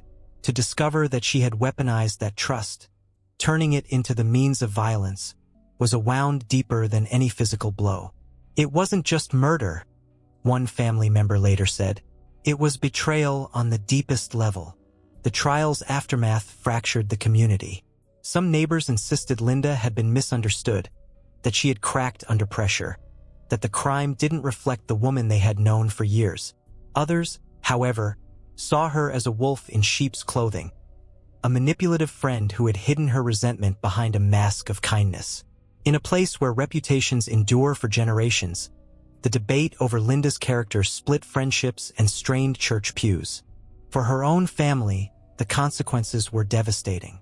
Her children, once proud of their mother, now bore the weight of her conviction. At school, they endured whispers, stares, and cruel comments. Proof that in small towns, the sins of a parent often follow the children. Relatives tried to protect them, but the shadow of Linda's crime hung heavy. They were forced to reconcile the loving mother they knew with the killer the court declared her to be.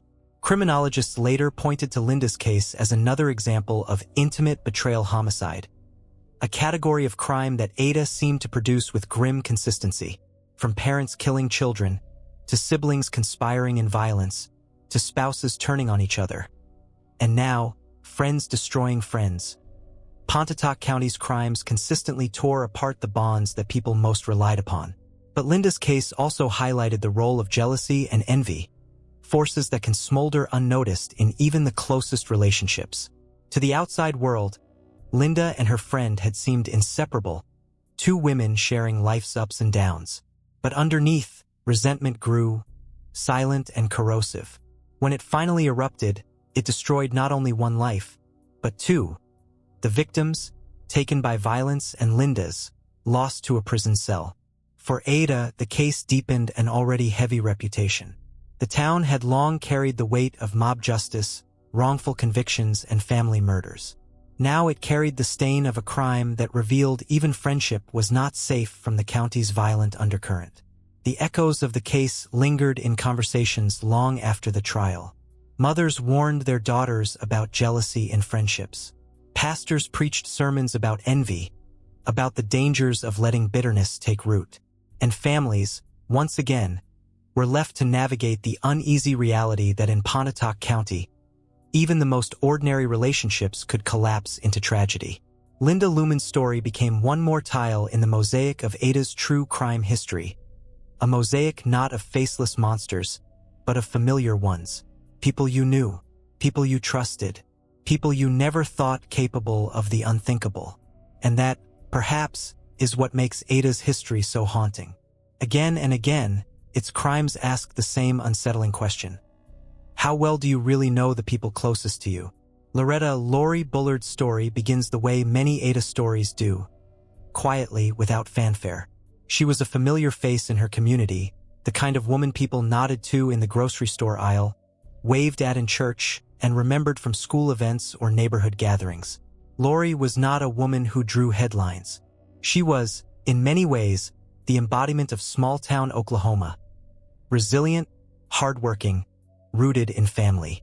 But beneath that outward normalcy, Lori's world was becoming increasingly fragile. The marriage that had once promised stability was crumbling.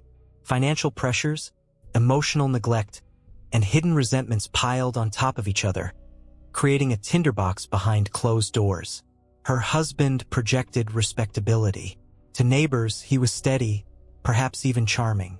But to Lori, he was something else entirely. Years of arguments, subtle intimidation, and an undercurrent of control left her drained. Like many women in Pontotoc County, she wore her struggles quietly, keeping up appearances while inside she was unraveling. In 1995, that unraveling turned fatal. On a quiet evening that should have been like any other, Lori was found dead. A victim not of some random act of violence, but of the man who had vowed to love her. The crime scene told a story of betrayal as intimate as it was brutal. Investigators pieced together evidence of a struggle, signs that Lori had fought desperately to survive.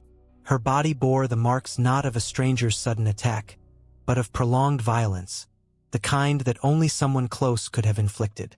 When law enforcement arrived, suspicion quickly turned to her husband. His account of the night was riddled with inconsistencies. He shifted timelines, contradicted himself, and failed to explain critical forensic details. The facade of respectability began to crack. The arrest shocked Ada. People who had known the Bullets for years, who had seen them at church, who had assumed they were simply another ordinary couple navigating ordinary struggles, suddenly had to reconcile that image with the reality of murder.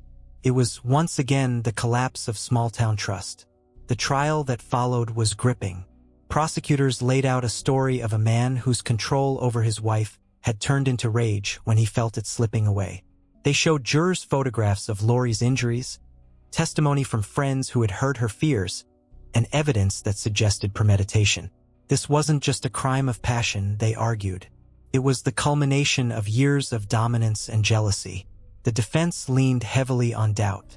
They suggested Lori's death could have been accidental, that the prosecution was exaggerating the evidence, that her husband was being vilified for ordinary marital conflict.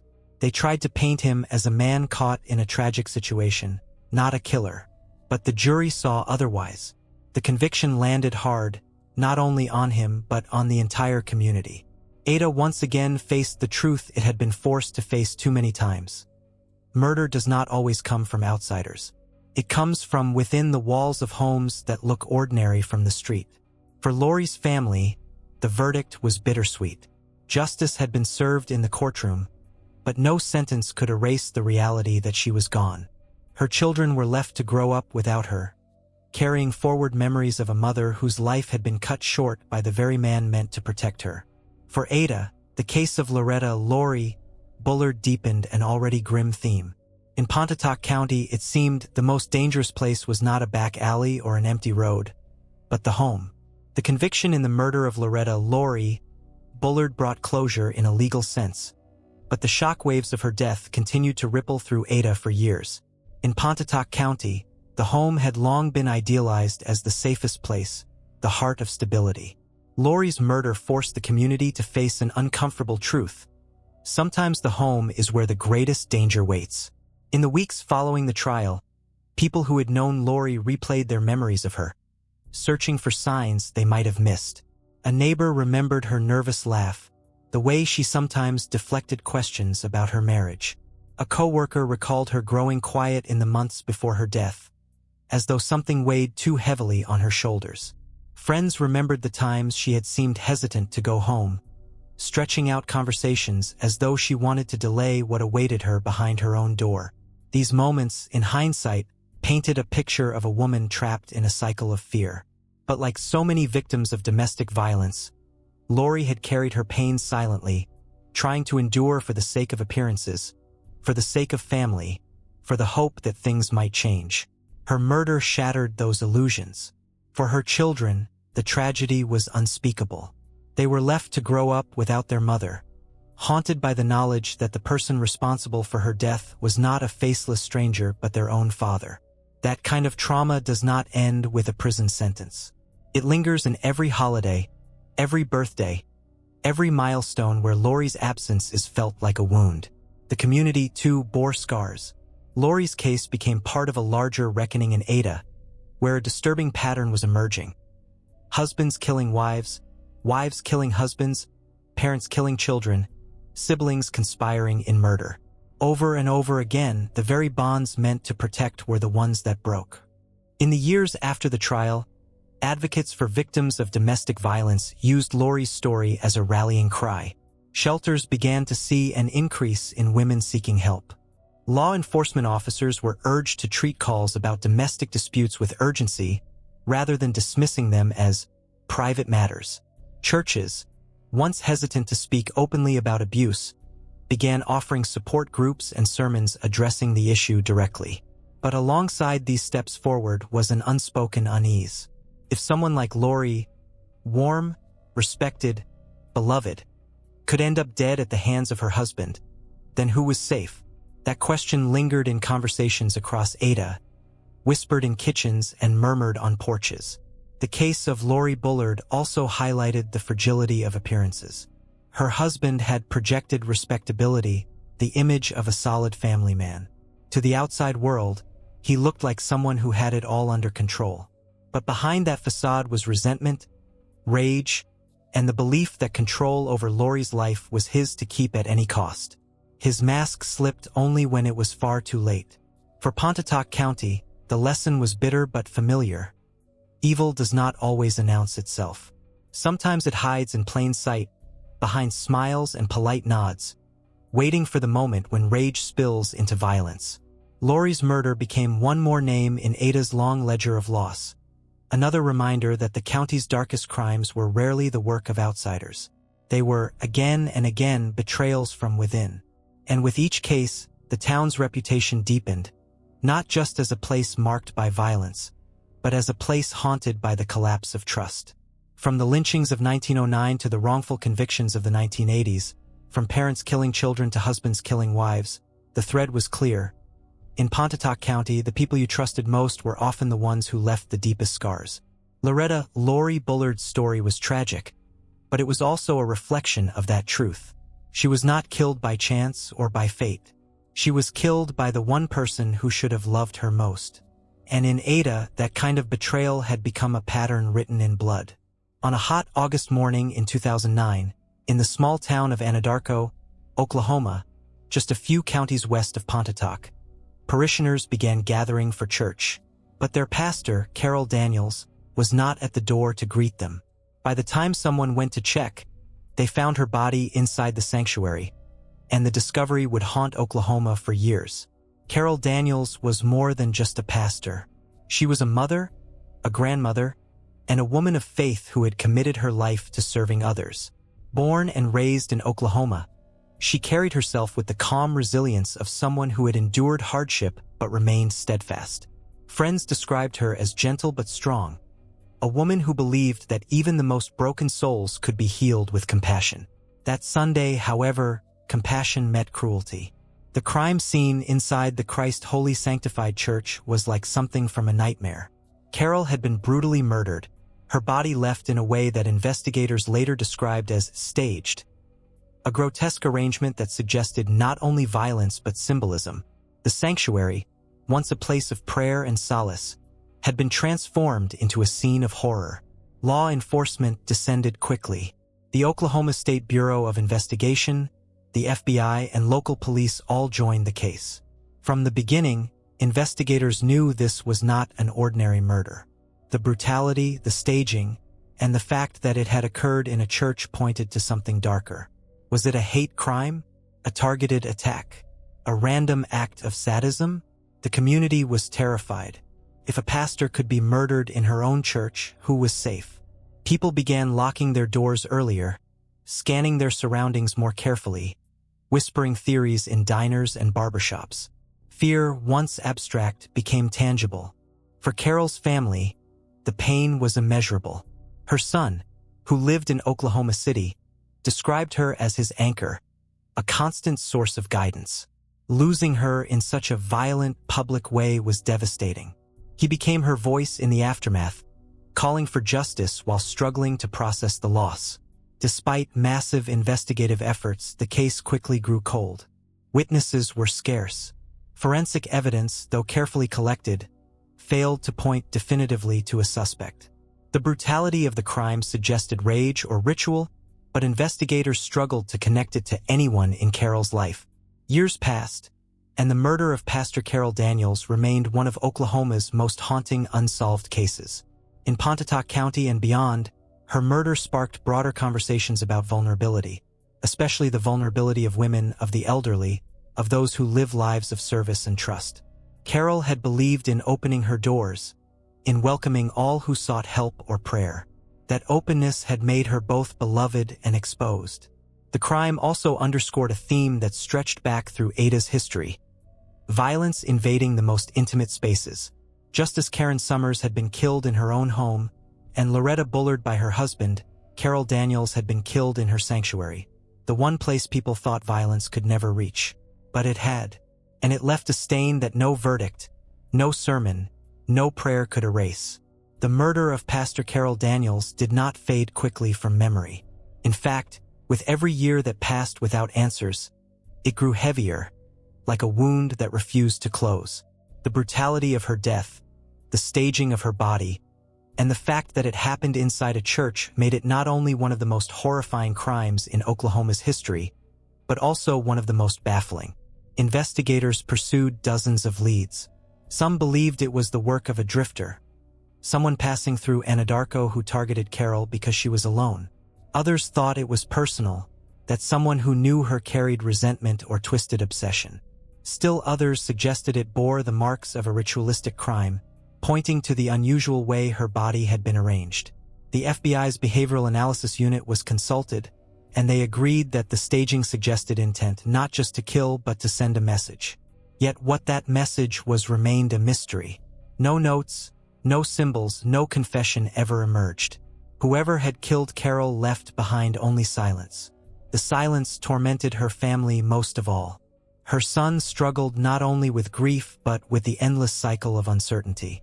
Every time the phone rang, he wondered if it might finally be a detective with an update.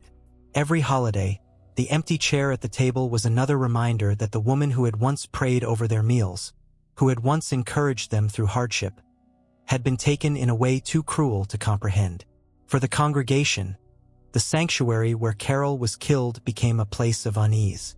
Some avoided it altogether, unable to walk through doors that once represented safety but now whispered of horror. Others insisted on reclaiming the space, gathering to pray and sing, determined not to let violence define their faith. But the shadow of that Sunday never fully left. Across Oklahoma, the case reverberated. Newspapers called it a modern-day crucifixion, a phrase that captured both the brutality and the symbolism of killing a pastor in her church. Faith leaders used Karol's death as a call to vigilance, urging communities to look out for one another and to be aware that evil can strike even in the holiest of places. The larger pattern was impossible to ignore. Again and again, Ada and its surrounding counties had produced crimes rooted not in strangers but in betrayal. Husbands killing wives, parents killing children, siblings conspiring together. In Karol's case, the betrayal wasn't familial but spiritual. A woman who had dedicated her life to trust and compassion had been targeted, possibly because of those very qualities. For criminologists, her murder became a case study in vulnerability. Women of faith, particularly those who serve alone in small congregations, often occupy a precarious position. Their doors are open to everyone. Their work rooted in trust. Their lives lived in visibility. That openness, while beautiful, can also make them easy targets. Karol's death underscored that danger in the starkest possible way. More than a decade later, the case remains unsolved. The Oklahoma State Bureau of Investigation still lists it as active, and every so often, new appeals for information resurface in the press. Each anniversary brings renewed pain for her family and her community. Each year without justice deepens the sense of unease. But Karol's legacy is more than the horror of her death. For those who knew her, she remains a symbol of compassion and resilience. Her story is told not only as a tragedy but also as a reminder of the importance of vigilance, of community care, of refusing to let fear extinguish faith. For Ada and Pontotoc County, the story of Karol Daniels sits alongside its other infamous crimes as part of a larger truth. Violence here is not random, not anonymous. It is deeply personal, often symbolic, and always devastating. Whether it comes from within a family, a marriage, a friendship, or a sanctuary, it leaves scars that ripple through generations. The murder of Pastor Karol Daniels was not just an unsolved crime. It was a message, one the killer may have intended and one the community could not ignore. That even the most sacred spaces are not immune from the darkness that has haunted this corner of Oklahoma for more than a century. If you walk the streets of Ada long enough, you'll hear the same refrain. People here don't kill for money. The community prides itself on resilience, faith, and family, not the ruthless pursuit of wealth. But like anywhere else, greed has a way of finding cracks to slip through. And in the story of Roberta Lambert, greed didn't just slip through the cracks. It tore a family apart. Roberta was the kind of woman who seemed unshakable. Friends described her as practical, steady, a woman who worked hard and managed her affairs with care. She had built a modest life for herself in Pontotoc County, one rooted in family and trust. But trust is a dangerous thing in Ada, and Roberta placed hers in the wrong hands. Her husband, the man who had once promised her partnership and loyalty, carried a different set of ambitions. Where Roberta saw stability, he saw opportunity. Where she saw family, he saw leverage. Behind the walls of their home, their marriage grew colder, more transactional. To outsiders, they might have looked like any other couple navigating the difficulties of midlife, but those closest to them whispered of tension. The breaking point came when financial stress collided with personal resentment. Roberta's husband had taken out life insurance policies on her, a fact that seemed innocuous at first. Many couples do. But the size of those policies raised eyebrows later, as investigators pieced together the puzzle of her death. In the spring of 1994, Roberta was found dead under circumstances that at first seemed accidental. The scene bore the hallmarks of a tragic mishap, the kind of thing that could happen to anyone. But as detectives examined the details more closely, inconsistencies emerged. Injuries that didn't match the story, financial records that suggested planning, and a husband whose grief seemed rehearsed rather than raw. Forensics told the story more clearly. Roberta had not died by chance. She had been killed, And the one person with the most to gain was the man who was supposed to protect her. The arrest of her husband shocked Ada, though perhaps it shouldn't have. Time and again, the county had seen the same pattern: betrayal from within. Still, neighbors struggled to reconcile the image of the man they had known for years with the portrait prosecutors painted in court, a man willing to trade his wife's life for money. The trial revealed the depth of the betrayal. Prosecutors laid out the timeline: the insurance policies, the mounting debts, the subtle manipulation of Roberta's trust.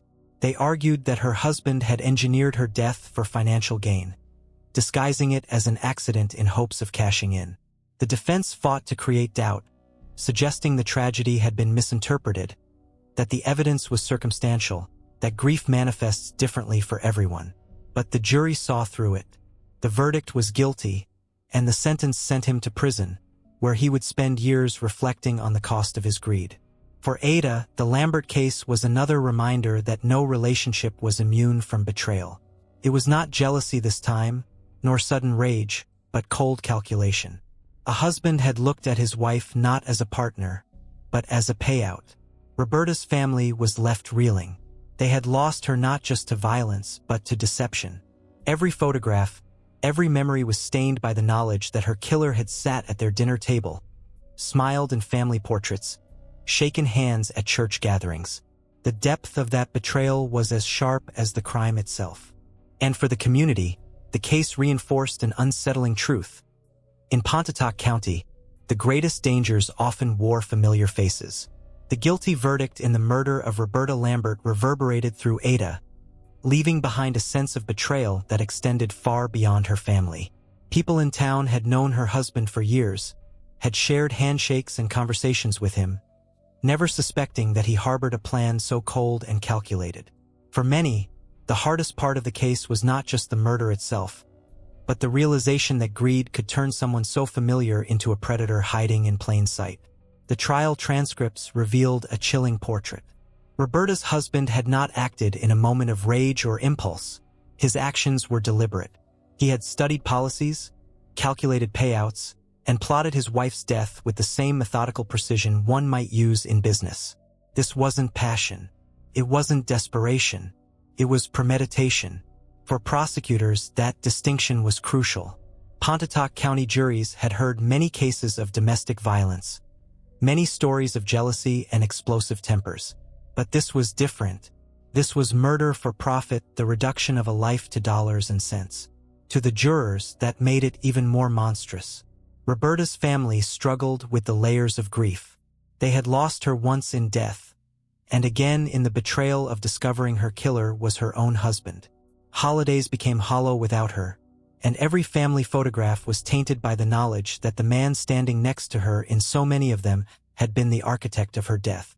Her children carried the heaviest burden, caught between the memory of a mother they loved and the reality of a father who had destroyed her. The community, too, wrestled with the aftermath. In a place where faith and family were prized above all else, the Lambert case struck at the very core of trust. It forced neighbors to ask difficult questions. How well do we really know the people we live beside? Could someone we sit next to in church, someone we wave to at the grocery store, be capable of this? Advocates for victims of domestic violence seized on Roberta's case as a stark warning. They reminded the public that abuse isn't always physical, that control and manipulation often escalate quietly, invisibly, until it's too late.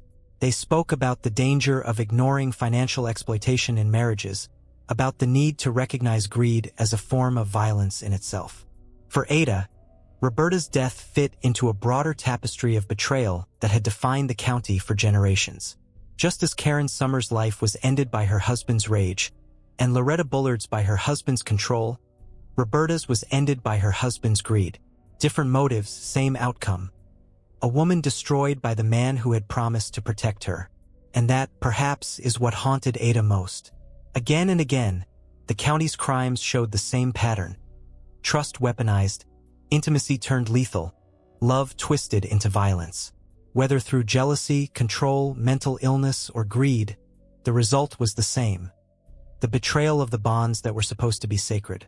In the years after the Lambert case, Her name joined the litany of Ada's victims whose stories were retold in courtrooms, classrooms, and quiet conversations around town. Her death was not just another crime statistic. It was another warning, another reminder, another scar on the fabric of a community that could never quite escape its violent undercurrents. Roberta Lambert's story, like so many others in Pontotoc County, was not just about one crime. It was about the larger truth Ada had been forced to face for more than a century.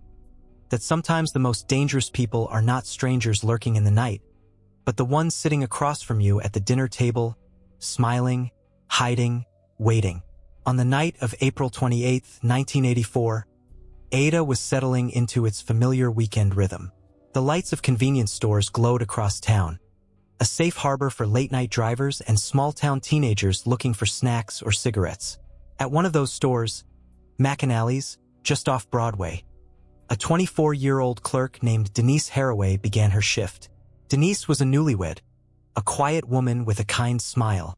She was known for her warmth, her gentleness, and the shy reserve that made her all the more beloved by those who knew her. She had no enemies, no debts, no secret life. She was simply doing her job that night, standing behind a counter in a small-town gas station. And then she was gone. When a customer arrived later that evening, they found the store empty. The cash register was open, a few dollars missing. Denice's car was still parked outside, but Denice herself had vanished. The panic began almost immediately. In Ada, a missing clerk was not just another police report. It was the kind of nightmare that spread quickly through the community. Volunteers organized searches, neighbors canvassed fields, and police scrambled for leads. For her husband and family, the waiting was unbearable. They clung to hope, but the silence grew louder with every passing day. The investigation soon turned toward a group of young men on the fringes of Ada's social circles. They weren't hardened criminals, but they were misfits. Poor, restless, drifting between jobs and run-ins with the law. Among them were Tommy Ward and Karl Fontenot, two young men who became the focus of detectives searching for answers. At first, there was no physical evidence linking Ward or Fontenot to Denice's disappearance. No fingerprints, no DNA, no witnesses who could place them at the scene. What there was, however, was pressure. Pressure from the community demanding answers. Pressure from the media amplifying fear. And pressure from within law enforcement itself, desperate to solve a case that had left Ada shaken. Under that pressure, the investigation took a dark turn. Ward and Fontenot were interrogated for hours. They were young, confused, and vulnerable. Detectives used tactics that would later be criticized as coercive. Long sessions without breaks, leading questions, the suggestion that things would go easier for them if they confessed. And eventually, both men did. Their confessions, however, were riddled with inconsistencies. In one version, they said they had abducted Denice from the store, driven her out to the countryside, and killed her. But details shifted with every telling. The location of the crime scene, the method of killing, even the people supposedly involved. The confessions contradicted each other, contradicted known facts, and contained elements that were simply impossible. Yet for prosecutors, led by District Attorney Bill Peterson, the confessions were enough. Ward and Fontenot were charged with Denice Haraway's murder.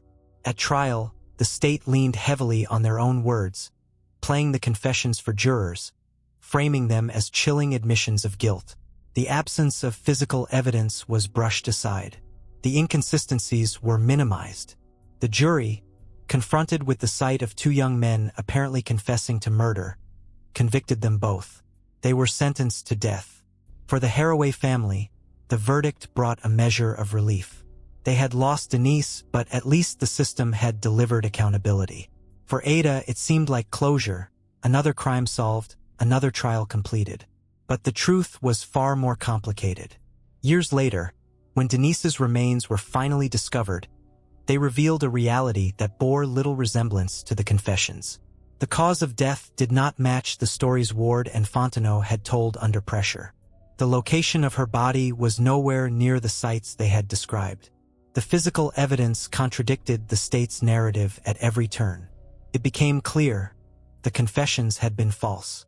and that meant 2 innocent men were sitting on death row for a crime they did not commit. The convictions of Tommy Ward and Karl Fontenot were celebrated by prosecutors as a triumph of justice. For the community, shaken by the disappearance of Denice Haraway, it seemed like closure. 2 men had confessed. A jury had spoken. Ada could exhale. But beneath that facade, cracks were already spreading. The confessions, the centerpiece of the state's case, were unstable from the start. They contradicted each other, contradicted physical evidence, and shifted every time detectives pressed harder. In one telling, Denice had been stabbed. In another, she had been shot. In some versions, other accomplices were named, only for investigators to discover those individuals had airtight alibis. The locations given in the confessions didn't match reality. And yet, those words, recorded on tape, played before the jury, became the hammer that sealed their fate. For prosecutors like Bill Peterson, this wasn't unusual. Pontotoc County had a long history of pursuing convictions with an almost single-minded ferocity. To him, the confessions were enough. To jurors, unfamiliar with the science of false confessions, they sounded damning.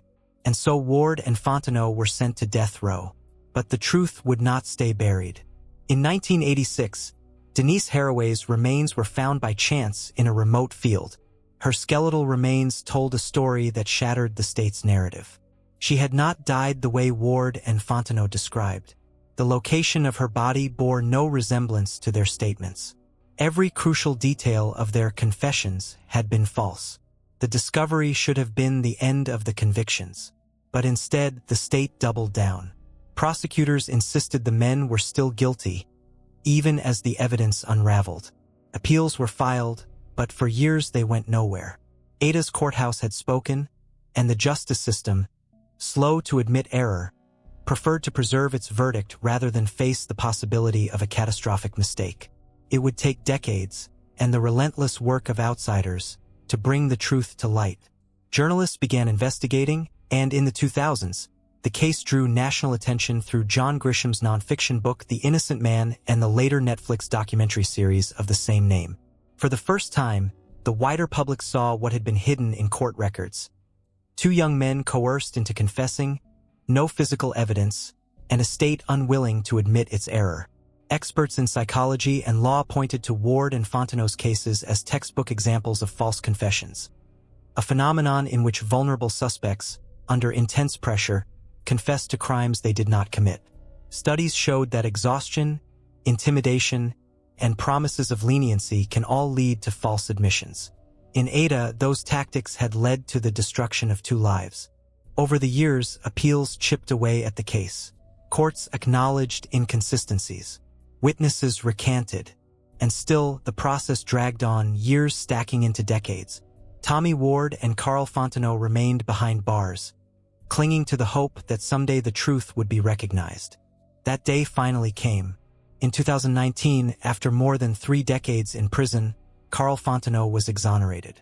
A federal judge ruled that the state's case had been woefully inadequate, that evidence had been suppressed, and that no reasonable jury would have convicted him if they had known the full truth. Ward's case followed a similar path, with rulings overturning his conviction, though the state fought bitterly to keep him incarcerated. By then, both men had spent the majority of their lives locked away for a crime they did not commit. For the Haraway family, the revelations were devastating in a different way. They had believed justice had been served. They had lived with the belief that the men who killed Denice were behind bars. To learn that the real killer had never been caught, that Denice's true story had been obscured by wrongful convictions, reopened their wounds. For Ada, the Haraway case became a mirror, reflecting the darkest side of its justice system. It wasn't just that mistakes had been made. It was that ambition, pressure, and fear had combined to create a nightmare where the truth was sacrificed for a conviction. The echoes of the case still linger.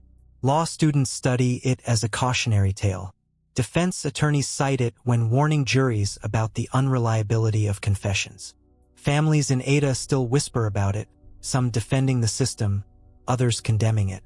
And in the larger narrative of Pontotoc County, it stands as the case that cemented Ada's reputation nationwide, not just as a place of shocking crimes, but as a place where justice itself could go fatally wrong. Denice Haraway's murder remains unsolved. Her memory is honored by those who loved her, but her story is forever bound to the tragedy of two innocent men losing decades of their lives. In Pontotoc County, it was not just another crime. It was the crime that made Ada a cautionary tale for the entire nation. On the morning of December 8, 1982, Ada woke to one of the most horrifying discoveries in its history. 21-year-old Debra Sue Carter, a waitress at the Coachlight Club, was found murdered in her small apartment. Debra was well known in town, bright, outgoing, a young woman with dreams bigger than the borders of Pontotoc County. Friends remembered her as independent and spirited, the kind of person who lit up a room. But on that cold December morning, her life had been ended in the most brutal way imaginable. The crime scene was nightmarish. Debra had been sexually assaulted, beaten, and strangled. Her body was discovered sprawled across the bed, with disturbing signs that her killer had staged parts of the scene to heighten its brutality. Written on the wall, scrawled in ketchup, were the words, "Jim Smith next." The cryptic message only deepened the horror and confusion. The town was gripped by fear. A predator was loose in Ada, and the sheer violence of the murder suggested someone who might strike again.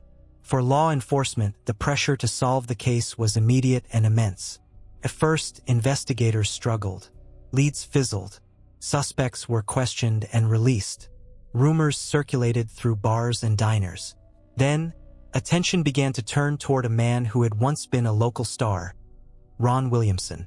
Ron had once been Ada's golden boy, a gifted baseball player with the promise of a professional career. He had been drafted by the Oakland A's and played minor league ball, but injuries and personal struggles cut his career short. By the early 1980s, Ron was back in Ada adrift. He battled depression, drank heavily, and was known for erratic behavior. To many, he looked like a man who had squandered his potential. To prosecutors, he looked like a convenient suspect. Alongside him, police also eyed Denice Fritz, a mild-mannered schoolteacher who was friends with Ron. Fritz had no criminal record, no reputation for violence, but his association with Ron made him a target. The evidence against them was thin. There were no fingerprints tying them to the scene, no DNA. At the time, forensic science was still in its infancy. No eyewitnesses placing them in Debra's apartment. What the prosecution did have were jailhouse informants and a shaky confession, tools that had already proven dangerously unreliable in Ada's justice system.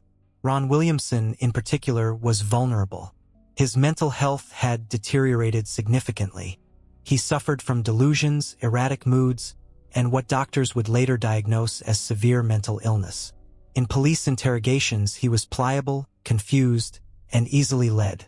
To prosecutors, this was an opportunity. They painted him as unstable, dangerous, capable of sudden violence. At trial, the state leaned heavily on circumstantial evidence and testimony from informants who claimed Ron and Denice had admitted to the crime. The defense fought back, but in Ada's charged atmosphere, where the community was desperate for resolution, it wasn't enough. In 1988, 6 years after Debra's murder, Ron Williamson was convicted of capital murder and sentenced to death. Denice Fritz was sentenced to life in prison. For Ada, the verdict seemed like closure. Debra's family could finally begin to heal. The town could believe justice had been served. But for Ron and Denice, it was the beginning of a nightmare. Ron, sent to death row, deteriorated rapidly. His mental illness worsened in the isolation of prison. He became delusional, convinced the prison system was poisoning him.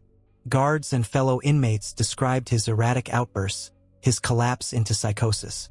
By the early 1990s, Ron Williamson was a man lost to his own mind, awaiting execution for a crime he insisted he did not commit. And he was telling the truth. Years later, advancements in forensic science would reveal what prosecutors had ignored. DNA evidence from the crime scene excluded both Ron Williamson and Denice Fritz. The real killer had been someone else entirely, a man named Glen Gore, a local figure who had testified against them at trial, deflecting suspicion while hiding his own guilt. The revelation would not come until the late 1990s, after Ron had spent more than a decade behind bars and had come within 5 days of execution. But the damage was already done. By the mid-1990s, Ron Williamson was unraveling on death row. His mental illness, untreated and worsening, left him in a state of constant delusion. Guards described him pacing in circles, muttering to himself, convinced that government agents were poisoning his food. He filed bizarre motions, wrote frantic letters, and shouted about conspiracies through the bars of his cell. And all the while, the clock on his life was ticking down. In 1994, Ron came within 5 days of execution. His attorneys filed a last-minute appeal, arguing that his mental illness made his conviction unreliable, that the evidence against him had always been flimsy. A federal judge granted a stay, sparing him, but leaving him to languish in prison as appeals wound slowly through the system. Meanwhile, Williamson Fritz endured his own nightmare. Unlike Ron, Denice was not on death row, but a life sentence stretched endlessly ahead of him. He clung to his innocence, writing letters, appealing to anyone who would listen. He had been convicted largely because of his association with Ron, but in Ada's eyes, guilt by association had been enough. The real breakthrough came with the rise of DNA testing in the late 1990s. Biological evidence collected from Debra Carter's apartment, evidence that had sat in storage for years, was finally tested with new technology. The results were unambiguous. The DNA excluded both Ron Williamson and Williamson Fritz. The true killer had been someone else all along. That someone was Glen Gore, a local man with a history of violence who had testified against Ron and Denice at trial. Gore had placed himself near Debra Carter the night of the murder, but he deflected suspicion skillfully, even taking the witness stand to point the finger at others. For years, he had walked free while 2 innocent men paid the price for his crime. In 1999, Ron Williamson and Williamson Fritz were officially exonerated. After 11 years on death row and 12 years in prison, respectively, they were freed. The courtroom erupted with relief and disbelief. Debra Carter's family, who had trusted the system, now faced a second tragedy. Not only had they lost Debra, but the men imprisoned for her murder had been innocent all along. Justice, once promised, had been stolen. For Ron, freedom came too late. His years in prison had destroyed his health. He was frail, broken, struggling with both mental and physical illness. Just a few years after his release, he died at the age of 51. Williamson Fritz, by contrast, was able to rebuild his life, writing a memoir about his experience and dedicating himself to advocacy for the wrongfully convicted. The story of Debra Carter's murder and the wrongful convictions of Ron Williamson and Williamson Fritz gained national attention, particularly after John Grisham published The Innocent Man in 2006. Grisham, best known for his legal thrillers, had never written nonfiction before. But the Ada cases, Carter and Haraway, were so shocking, so emblematic of systemic failure, that he devoted an entire book to them. Later, Netflix adapted the book into a documentary series, bringing Ada's haunted history to an international audience. Viewers around the world learned what Ada's residents had long known, that in Pontotoc County, the line between justice and injustice was perilously thin. The Debra Carter case encapsulated everything that made Ada infamous. A brutal murder, a desperate community, overzealous prosecutors, coerced or unreliable testimony, and lives ruined by wrongful convictions. It showed how fear and pressure could warp justice, how vulnerable suspects could be railroaded, and how the real killers could slip away while innocent men bore the weight of the state's mistakes. For Debra's family, the pain never ended. Even with the true killer identified, the years of wrongful convictions had delayed justice so long that closure was impossible. Glen Gore was eventually convicted and sentenced, but the damage done to Debra's memory, and to the lives of Ron and Denice, could never be undone. For Ada, the case was another scar layered onto decades of scars.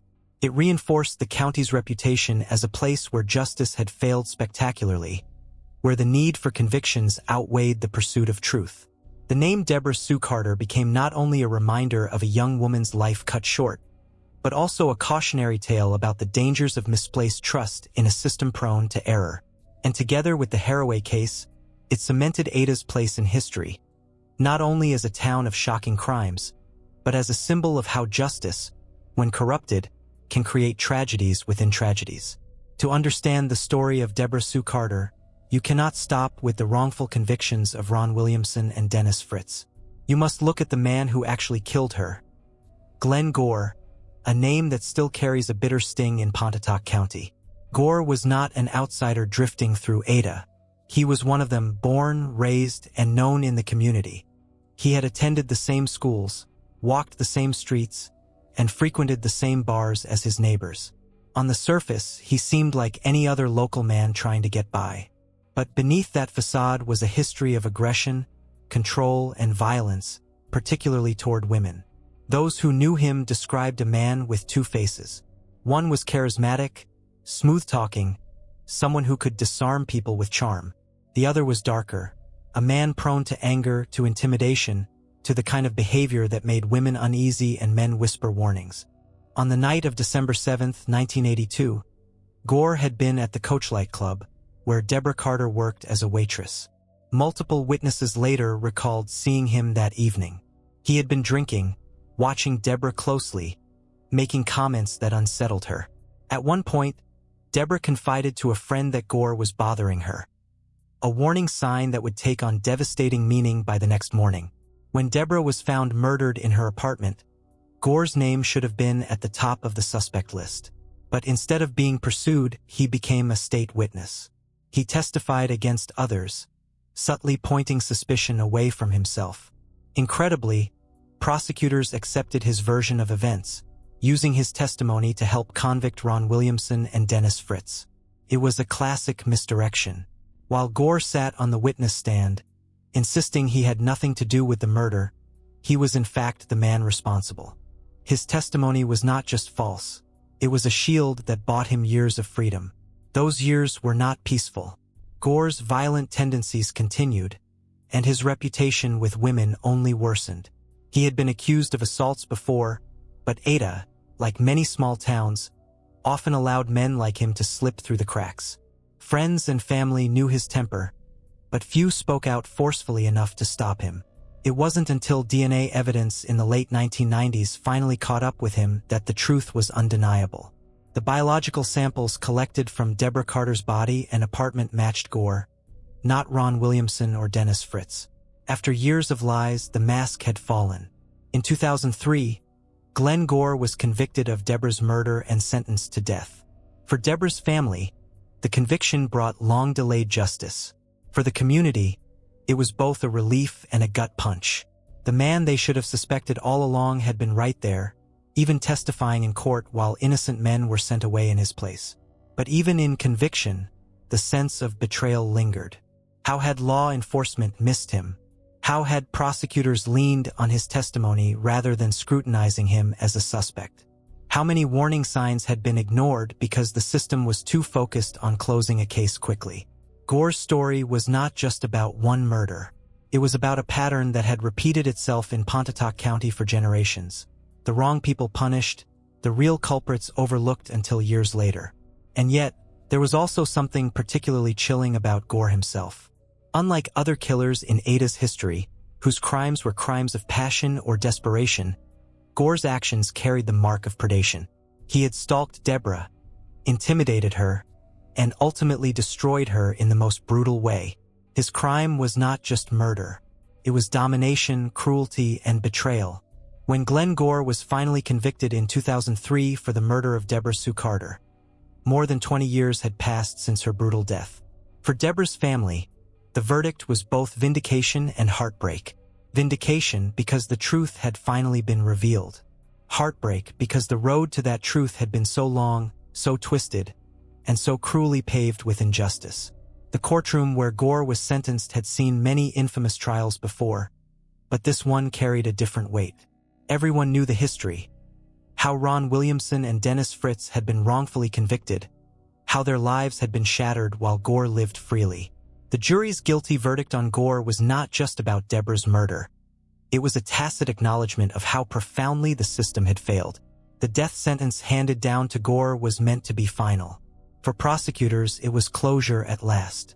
For Debra's family, it was an assurance, however delayed, that the man who had destroyed their daughter, sister, and friend would never harm anyone again. But the damage had already been done. For years, Gore had continued his life while 2 innocent men rotted in prison. In that time, he carried on with the same patterns of aggression and intimidation that had marked his earlier years. Women in Ada and beyond remembered his temper, his threats, his presence that always seemed to simmer with menace. His freedom was not just an injustice to Ron and Denice, it was a danger to anyone who crossed his path. When DNA evidence finally exposed him, it was too late to undo what he had taken from Debra or what the system had taken from 2 innocent men. Justice, when delayed by decades, cannot ever be whole. The aftermath of Gore's conviction rippled through Ada in complex ways. On one hand, people felt relief that the case had finally reached its rightful conclusion. On the other hand, the shame of what had happened lingered. Pontotoc County was now synonymous not only with shocking crimes, but also with wrongful convictions and catastrophic investigative failures. The case became a case study in how justice can go wrong. Overzealous prosecutors, coercive interrogations, unreliable witnesses, and tunnel vision that ignored the most obvious suspect. Gore had been there all along.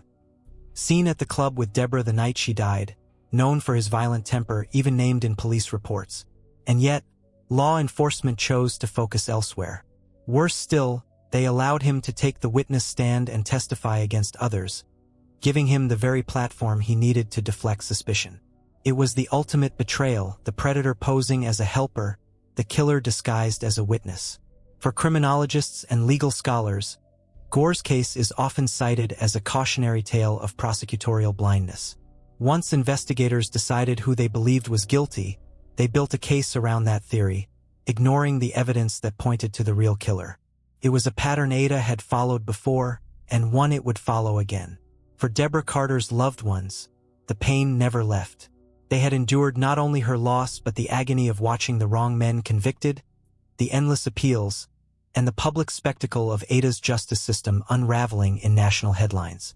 When Gore was sentenced, it was not celebration they felt, but exhaustion. They had waited too long for a justice that should have come in 1982. As for Glen Gore, he became the embodiment of Ada's failures. The man who slipped through the cracks, the man whose lies were believed, the man who lived free while others paid for his crime. His conviction brought an end to his story, but not to the questions his case left behind. How many warning signs had been ignored? How many lives had been damaged because Ada's justice system had once again rushed to judgment? And how many more times would it happen? The story of Glen Gore is not just about a killer finally brought to justice. It is about the dangers of complacency, the cost of haste, and the ruin left behind when a system values convictions over truth. For Pontotoc County, it was another scar in a landscape already full of them. Justice had been delayed, innocence had been destroyed, and trust in the system had been eroded yet again. By the late 1980s, the courts in Oklahoma, and especially in Pontotoc County, had become accustomed to relying on forensic science to seal cases. Blood typing, hair analysis, fiber comparisons, these were tools that, when wielded correctly, could connect a suspect to a crime scene with powerful certainty. Jurors, unfamiliar with the limits of such methods, often saw them as nearly infallible. And no one embodied that perceived authority more than Joyce Gilchrist, a forensic chemist for the Oklahoma City Police Department. Known to colleagues as Black Magic, for her ability to seemingly conjure connections where none were obvious, Gilchrist testified in hundreds of cases over nearly 2 decades. She became a star witness for prosecutors, her confident demeanor and technical language giving jurors the impression that her conclusions were unshakable. In Ada, her testimony was particularly influential. During the prosecutions of Ron Williamson and Williamson Fritz for the murder of Debra Sue Carter, and Tommy Ward and Karl Fontenot for the murder of Denice Haraway, Gilchrist's forensic claims added a veneer of certainty to cases otherwise built on shaky ground. In Carter's case, Gilchrist testified about hair samples, suggesting that hairs found at the scene were microscopically consistent with Williamson and Fritz. To a jury, that sounded definitive. To a scientist, it was anything but. Hair comparison, especially as practiced in the 1980s, was notoriously subjective, an examiner's interpretation rather than an exact science. But Gilchrist presented it as though it were undeniable fact. The same pattern emerged in other cases.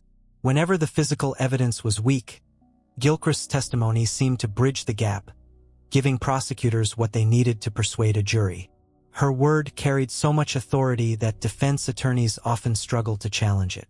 But beneath the surface, serious problems lurked. By the late 1990s, whispers began to circulate about Gilchrist's methods. Defense lawyers who had lost cases against her testimony began pushing back, pointing out inconsistencies between her lab reports and her sworn statements. Some colleagues privately questioned her results, noting that her conclusions often stretched beyond what the data supported. The truth came crashing down in 2001, when an FBI review of her work revealed widespread misconduct. She had mishandled evidence, exaggerated results, and misrepresented findings in court. In some cases, she had even withheld results that might have favored the defense. The fallout was staggering. At least 23 death row cases had relied in part on her testimony. Dozens of convictions across Oklahoma were called into question. In Ada, the revelation was especially devastating. The community was already reeling from the exonerations of Williamson, Fritz, Ward, and Fontenot. Now it became clear that part of the reason those men had been convicted was because of Gilchrist's flawed testimony. For the men who had spent years in prison, it was another bitter pill. Not only had they been failed by overzealous prosecutors, but the very science used to condemn them had been corrupted. For the victims' families, it was yet another wound, reopening old cases they thought were resolved. Gilchrist was eventually fired, her career in ruins. But the damage she left behind could not be undone.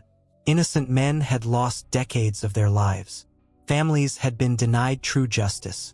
And Ada's reputation as a place of wrongful convictions became even darker. The story of Joyce Gilchrist is not just about one woman's misconduct. It is about a system that allowed her to thrive. Prosecutors loved her because she gave them certainty. Juries trusted her because she spoke the language of science. And for years, no one asked enough questions. In that way, she was the perfect symbol of Ada's deeper problem. A justice system more interested in convictions than in truth. When the truth about Joyce Gilchrist finally broke in 2001, it hit Oklahoma's legal system like a bomb. For nearly 2 decades, she had been the state's star forensic witness, testifying in some of its most high-profile trials. Her confident demeanor and scientific certainty had helped secure convictions in cases that otherwise lacked hard evidence. But now, federal investigators were saying the unthinkable. Much of her work had been misleading, exaggerated, or outright false. The FBI's review concluded that Gilchrist had misidentified samples, overstated her conclusions, and withheld evidence favorable to the defense. In some cases, she had even testified to matches that the raw data did not support. The fallout was staggering. At least 23 death penalty cases were suddenly called into question, along with dozens of life sentences. For Oklahoma, and especially for Pontotoc County, the revelations confirmed what many already suspected: that justice had not been blind. It had been manipulated. For the wrongfully convicted men of Ada, Gilchrist's exposure was both vindication and outrage. Ron Williamson and Denice Fritz, already freed by DNA evidence, now knew part of what had put them behind bars was Gilchrist's unreliable hair comparison testimony. She had told jurors the hairs from Debra Carter's apartment were consistent with them. DNA later proved they weren't. Tommy Ward and Karl Fontenot, convicted of killing Denice Haraway, had also faced Gilchrist's testimony. Though no physical evidence tied them to the crime, her words helped reinforce a narrative built on false confessions. For these men, Gilchrist symbolized the systemic failure of Ada's justice system.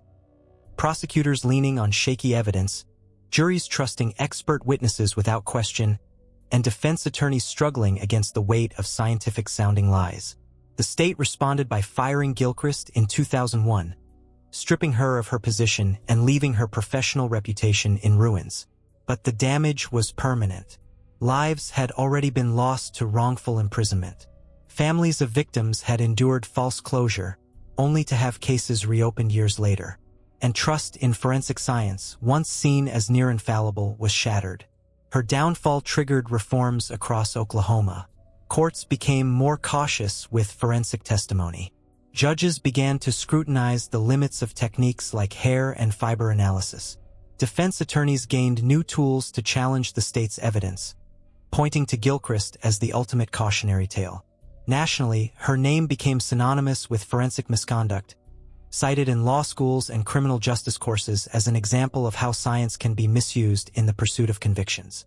In Ada, the revelations deepened an already grim narrative. The county was not just a place where crimes shocked the conscience. It was a place where the justice system repeatedly failed, where innocent men were imprisoned while the guilty walked free. Gilchrist's role in that history made her, in many ways, one of the most consequential figures in Ada's story.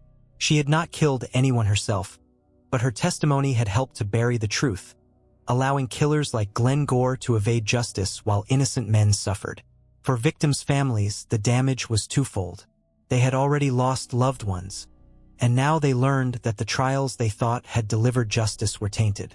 The reopening of those wounds left bitterness and distrust that no verdict could heal. Gilchrist herself never fully admitted wrongdoing. She defended her work even as case after case unraveled. To the end, she insisted she had only testified to what she believed to be true. But the record told another story, one of shortcuts, exaggerations, and a willingness to give prosecutors exactly what they wanted. In the broader tapestry of Pontotoc County's crimes, Joyce Gilchrist represents a different kind of betrayal. Not the betrayal of family like in the Lovin or Summers cases. Not the betrayal of friendship like with Linda Luman. But the betrayal of justice itself, the collapse of a system that citizens are taught to trust. Her legacy left Ada with an indelible lesson.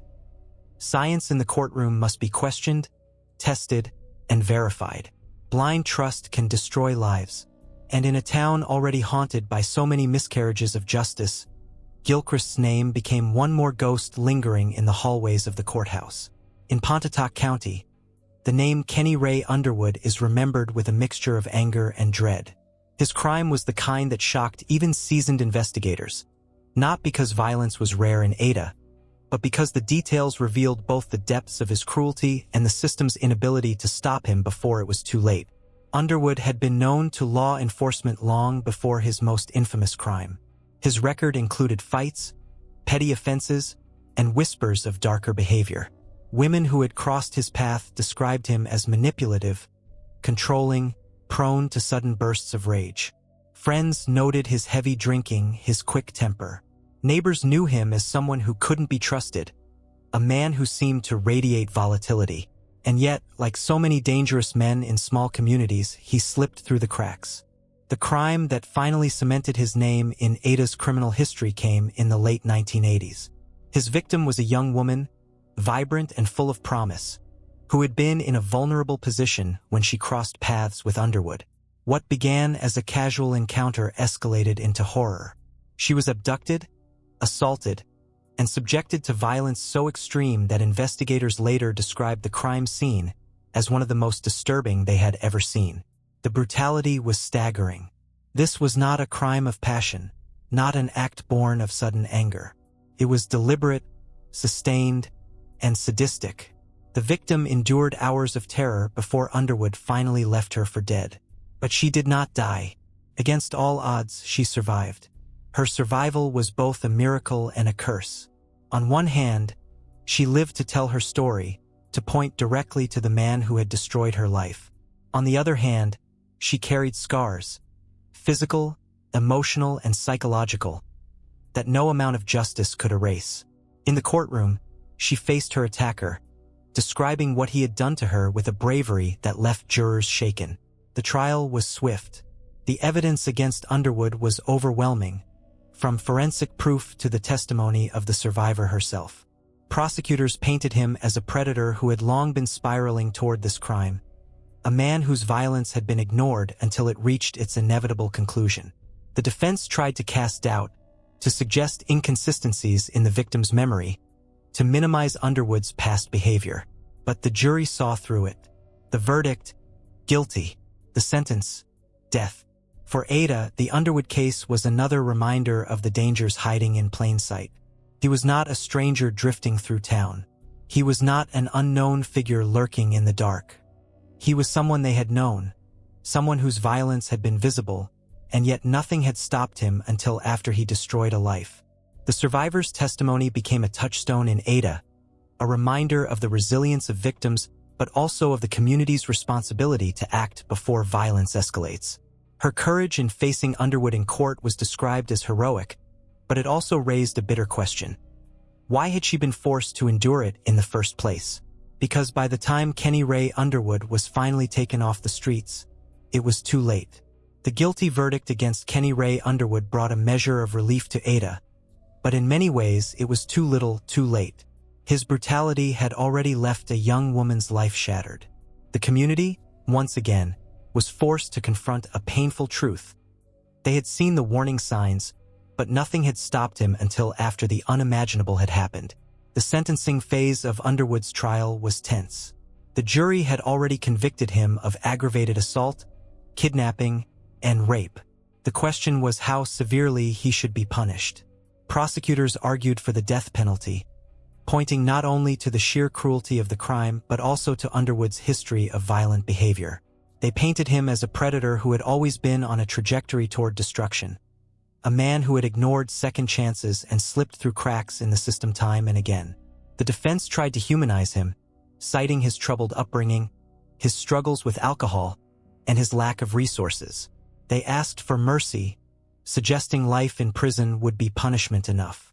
But the jury was unmoved. The details of the crime, the deliberate cruelty, the survivor's testimony, outweighed any appeal to sympathy. The sentence was death. For the survivor, the verdict was both empowering and exhausting.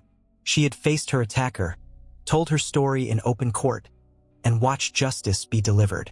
But the process had forced her to relive her trauma, to endure cross-examinations that questioned her memory and motives, to sit feet away from the man who had nearly killed her. Even after the verdict, she carried the scars, a lifetime of healing that no sentence could undo. For Ada, the case became one more entry in a grim pattern. The Underwood trial reinforced a theme that had haunted Pontotoc County for decades. Danger was often visible long before tragedy struck. Underwood's temper, his aggression, his predatory behavior toward women, none of it was a secret.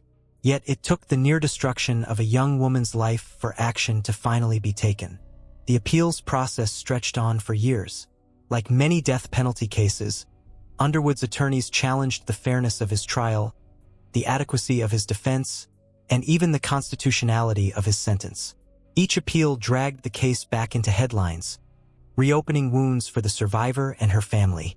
Each time the courts upheld the verdict, the sense of justice felt both affirmed and delayed. The case also raised larger questions about how Ada and Oklahoma as a whole dealt with violence against women. Too often, warning signs were dismissed, restraining orders ignored, threats minimized until they escalated into murder or near murder. The Underwood case became a rallying point for advocates, who argued that protecting women required more than punishing attackers after the fact. It required listening, believing, and acting early. In the end, Kenny Ray Underwood became another name on Oklahoma's death row, another cautionary tale of a predator who thrived in silence until his violence could no longer be ignored. His story echoed through Ada not as a mystery, but as a lesson, that evil often announces itself, and the cost of ignoring it can be devastating. For Pontotoc County, it was one more scar on a landscape already covered in them. A reminder that Ada's history was not just about wrongful convictions and failures of justice, but also about the predators who walked openly among them until it was far too late. By the early 2000s, Ada's reputation for wrongful convictions had spread beyond Pontotoc County. The names Ron Williamson, Williamson Fritz, Tommy Ward, and Karl Fontenot had already become cautionary tales. Men whose lives had been destroyed by faulty evidence, coerced confessions, and unreliable witnesses. So when the name Richard Glossip emerged in Oklahoma's courts, it felt eerily familiar. Glossip was not from Ada, nor was his case tried there. His trial unfolded in Oklahoma County. But the same themes that haunted Pontotoc County, unreliable testimony, prosecutorial ambition, and the death penalty's irreversible stakes, were at the heart of his story. And because Ada had already become synonymous with wrongful convictions, Glossip's case was seen by many as part of the same tragic tapestry. The story began in 1997 when Barry Van Trees, the owner of a best-budgeted motel in Oklahoma City, was found beaten to death in one of the rooms. The crime was brutal. Van Trees had been struck repeatedly with a baseball bat, his body left in a pool of blood. The motel's handyman, Justin Sneed, quickly confessed to the murder. But he didn't stop there. He claimed that Richard Glossip, the motel's manager, had ordered him to do it. According to Sneed, Glossip promised him money if he killed Van Trees, supposedly to cover up mismanagement and embezzlement at the motel.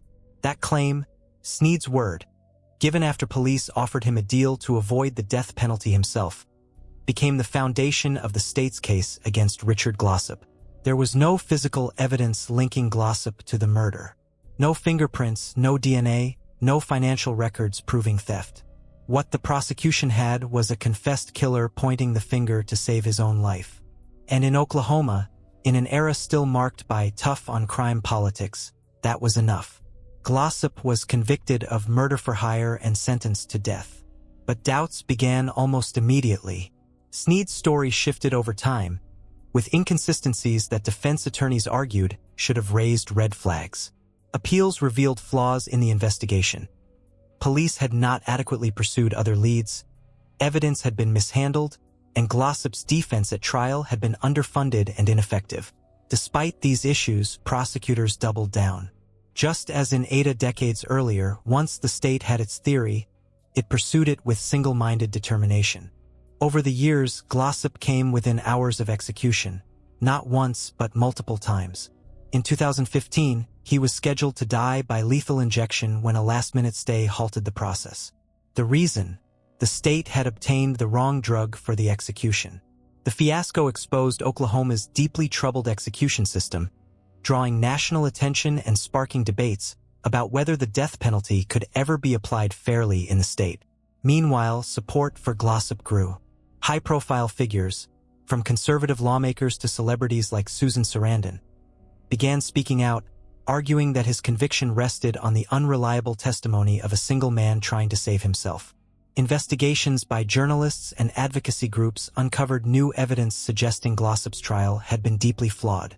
For many, the parallels to Ada were unavoidable.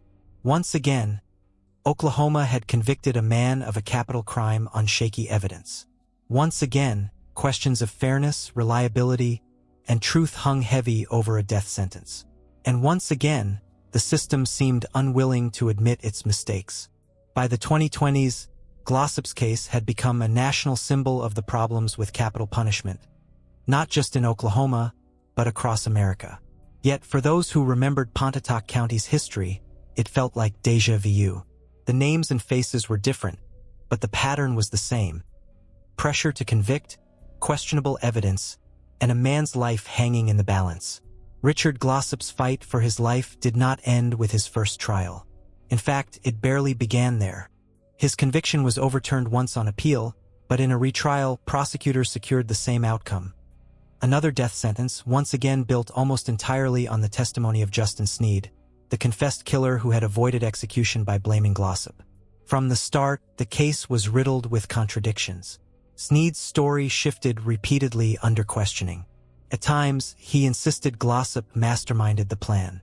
At others, his details were vague, inconsistent, or outright contradicted by physical evidence. Yet prosecutors leaned heavily on him, telling jurors that the handyman was the blunt instrument, but Glossip was the real mastermind. The lack of physical evidence became a rallying cry for Glossip's defenders. There were no fingerprints, no DNA, no financial records tying him to embezzlement, and no independent witnesses to corroborate Sneed's claim. In fact, many of the motel employees testified that Glossip had been an attentive manager, not someone with a violent streak or a grand plot. But in court, Sneed's testimony was enough. As the years wore on, Glossip's case wound its way through appeals, each one highlighting new problems. Attorneys pointed to mishandled evidence, suppressed information, and ineffective defense strategies. Advocacy groups argued that Oklahoma was on the verge of executing an innocent man. And then came 2015. Glossip was scheduled for execution by lethal injection. His family and supporters gathered outside the prison in McAllister, bracing for the inevitable. Inside, Glossip himself prepared for the end. But with hours to spare, the governor issued a stay. The reason shocked the nation. The state had obtained the wrong drug for the execution. The botched attempt threw Oklahoma's death penalty system into chaos. Investigations revealed a series of errors and mismanagement in the Department of Corrections. Executions were halted statewide. Glossip's case, already controversial, became the focal point of a larger debate. Could Oklahoma carry out executions responsibly, let alone justly? In the years that followed, Glossip faced multiple new execution dates. Each time brought closer to death. Each time pulled back at the last moment by appeals, stays, or political interventions. The cycle took a toll not only on him but also on his family, his attorneys, and even the family of Barry Van Trees, who were left in limbo for decades without final resolution. By the early 2020s, Glossip's case had attracted national attention. Documentaries, podcasts, and news specials examined the evidence or lack thereof. Conservative lawmakers, usually staunch supporters of the death penalty, began calling for clemency, arguing that executing Glossip would be a miscarriage of justice. Celebrities like Susan Sarandon, who had already been vocal against the death penalty, took up his cause. Even members of Oklahoma's own legislature pushed for independent investigations. And yet, through all the appeals, one fact never changed. Richard Glossip remained on death row, convicted not by science, not by physical evidence, but by the testimony of a single man with every reason to lie. For many, the parallels to Ada's history were impossible to ignore. Just as Ron Williamson and Williamson Fritz had been condemned by unreliable forensic evidence and false testimony, just as Tommy Ward and Karl Fontenot had been doomed by coerced confessions, Glossip was caught in the same machinery, a system more interested in closure than in truth. The case also underscored a haunting reality about Oklahoma's death penalty. Once the state decides someone is guilty, undoing that decision becomes nearly impossible, no matter how flawed the evidence. For Ada, Glossip's story became part of its broader legacy.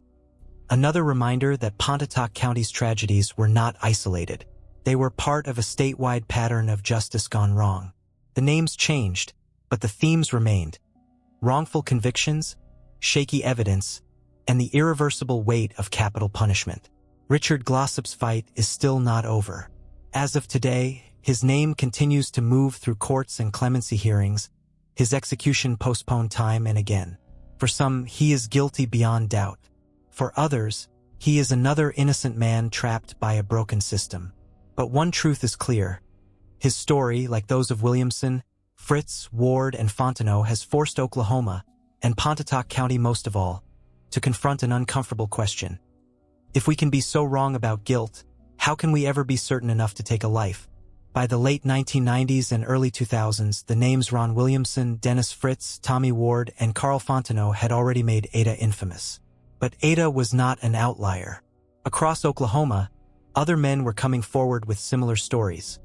Convicted of horrific crimes, condemned by questionable evidence, and later exonerated by DNA testing. One of the most striking cases was Jeffrey Pierce. In 1986, Pierce was convicted of raping a woman in Oklahoma City's Forest Park. The assault was brutal. The victim was attacked at knife point, dragged into a wooded area, and raped. In the panic of the moment, she described her attacker as a white man with sandy blonde hair. Police built their case around Jeffrey Pierce, a young man who vaguely matched the description. The evidence was thin. There were no fingerprints, no clear physical evidence tying Pierce to the crime. What prosecutors did have was the victim's shaky identification, and the forensic testimony of Joyce Gilchrist, the very same analyst whose work had contributed to wrongful convictions in Ada. Gilchrist told jurors that hairs found on the victim's clothing were microscopically consistent with Pierce's. It was the same language she had used in countless trials. Confident, technical, and devastating for defendants. The jury believed her. Pierce was convicted and sentenced to 65 years in prison. For more than a decade, he sat behind bars, insisting on his innocence. His appeals went nowhere. In Oklahoma, as in Ada, once a conviction was secured, undoing it was nearly impossible. Then, in 1999, advances in DNA testing opened a new door. Biological evidence preserved from the crime was tested, and it excluded Jeffrey Pierce completely. The DNA pointed instead to another man with a history of violent assaults. Pierce was released in 2001 after serving 15 years for a crime he did not commit. He walked out of prison a free man, vindicated but irreparably scarred by the years he had lost. The Pierce case made headlines across Oklahoma, not only because of the injustice itself, but because of Gilchrist's role. Once again, her forensic claims had helped convict an innocent man. Once again, DNA had proven her wrong. And once again, the state had to reckon with the consequences of trusting flawed science and a system too eager for convictions. Pierce was not alone. Other Oklahoma cases revealed the same disturbing pattern. Curtis McCarty, sentenced to death in 1986 for the murder of Pamela Willis, based largely on Gilchrist's testimony about hair and blood samples.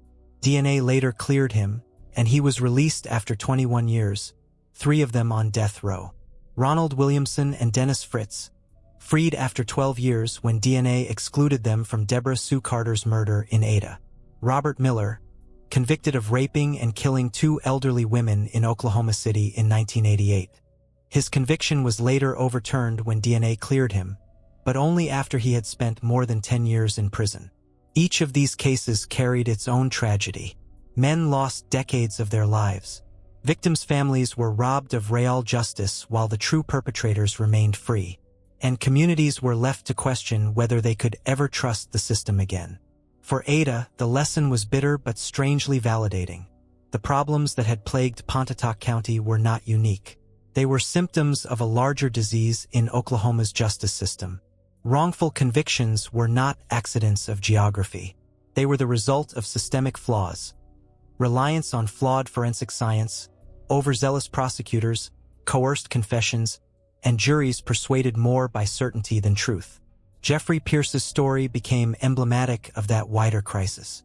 When he walked out of prison, he did so into a world that had moved on without him. 15 years of birthdays, holidays, and family milestones had been lost.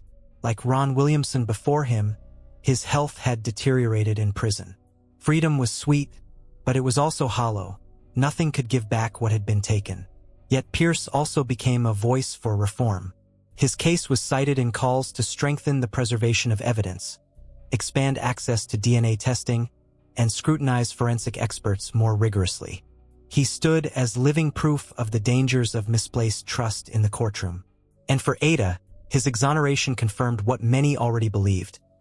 Pontotoc County's tragedies were part of something larger, a shadow stretching across the entire state of Oklahoma.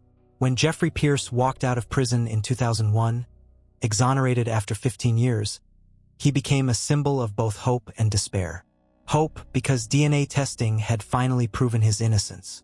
Despair because the system had failed him for so long.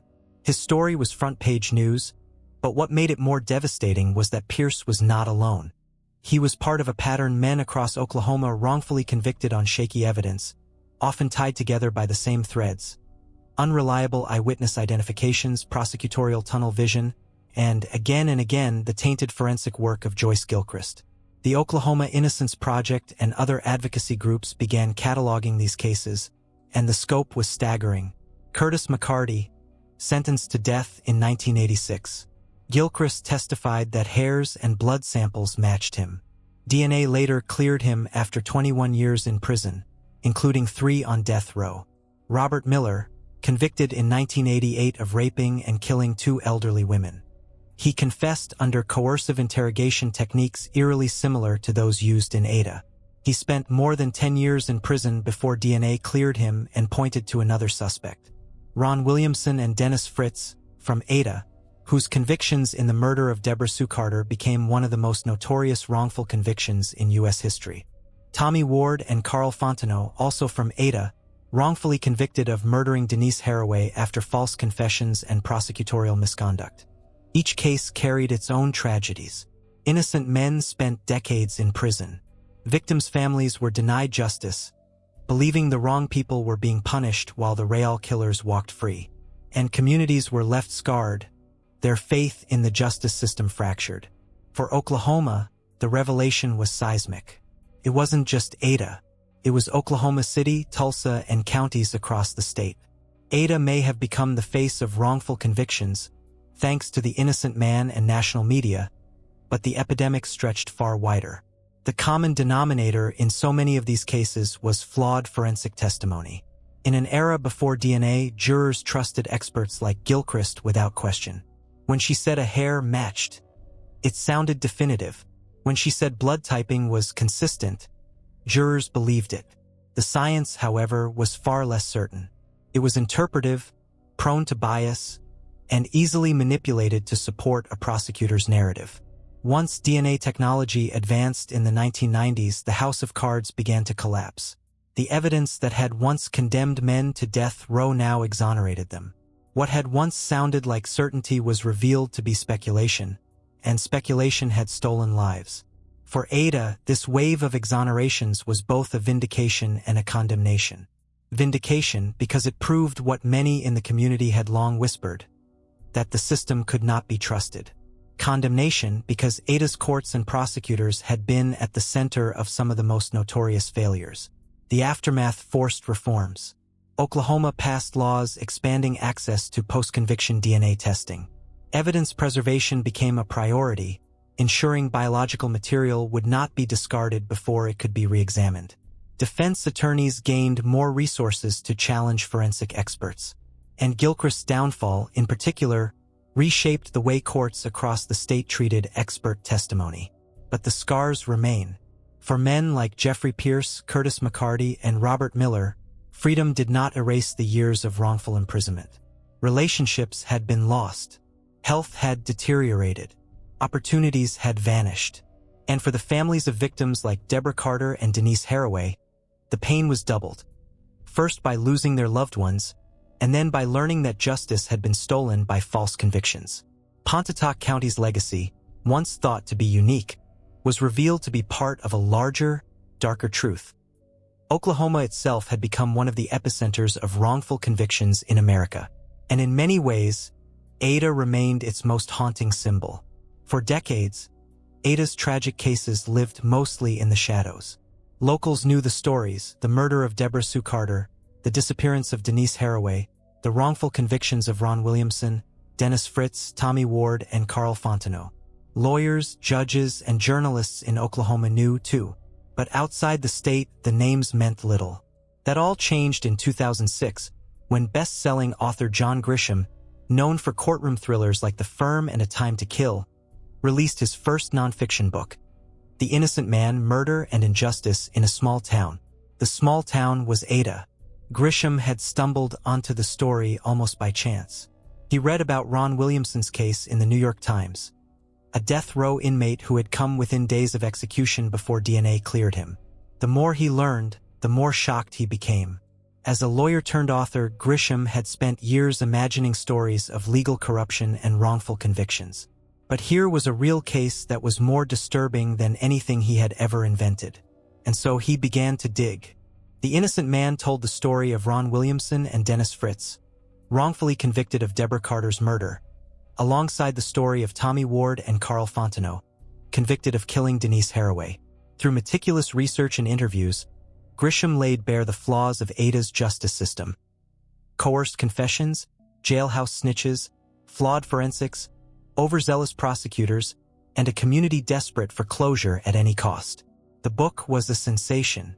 Millions of readers who had never heard of Ada suddenly knew it as the place where justice had gone most horribly wrong. Grisham's reputation as a novelist brought readers who might never have picked up a book about wrongful convictions otherwise. And once they did, they couldn't look away. The impact was immediate.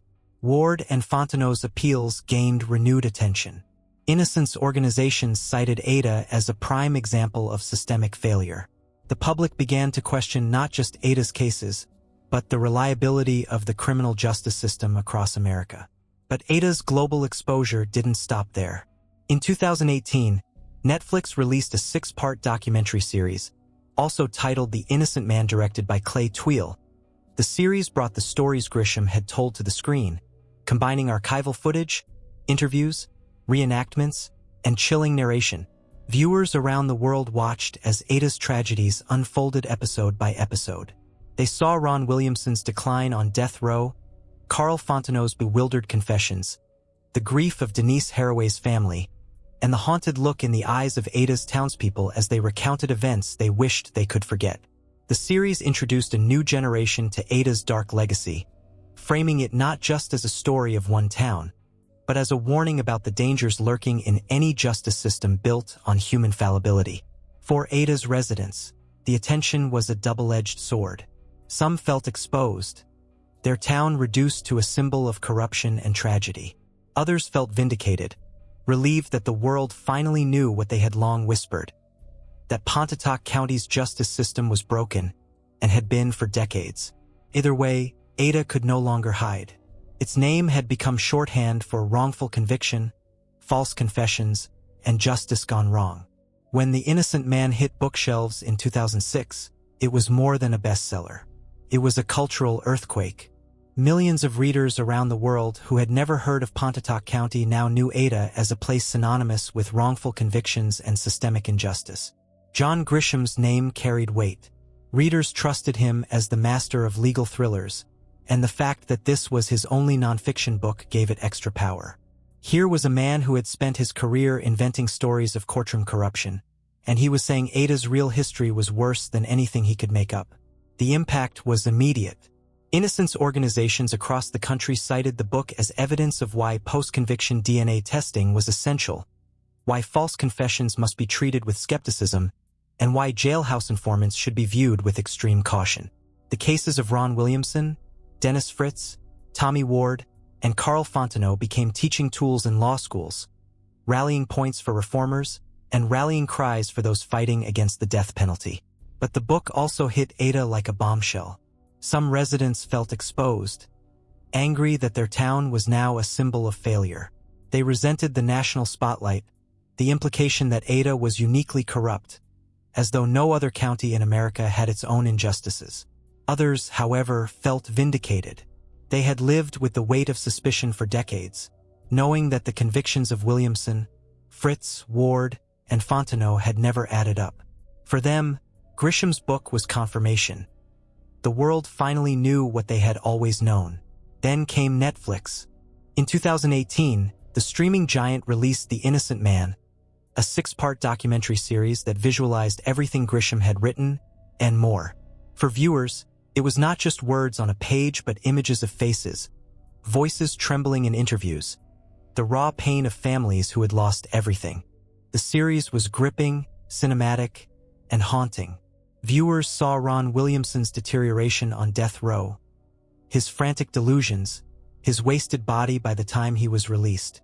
They heard Denice Fritz describe the heartbreak of being convicted simply because of his friendship with Ron.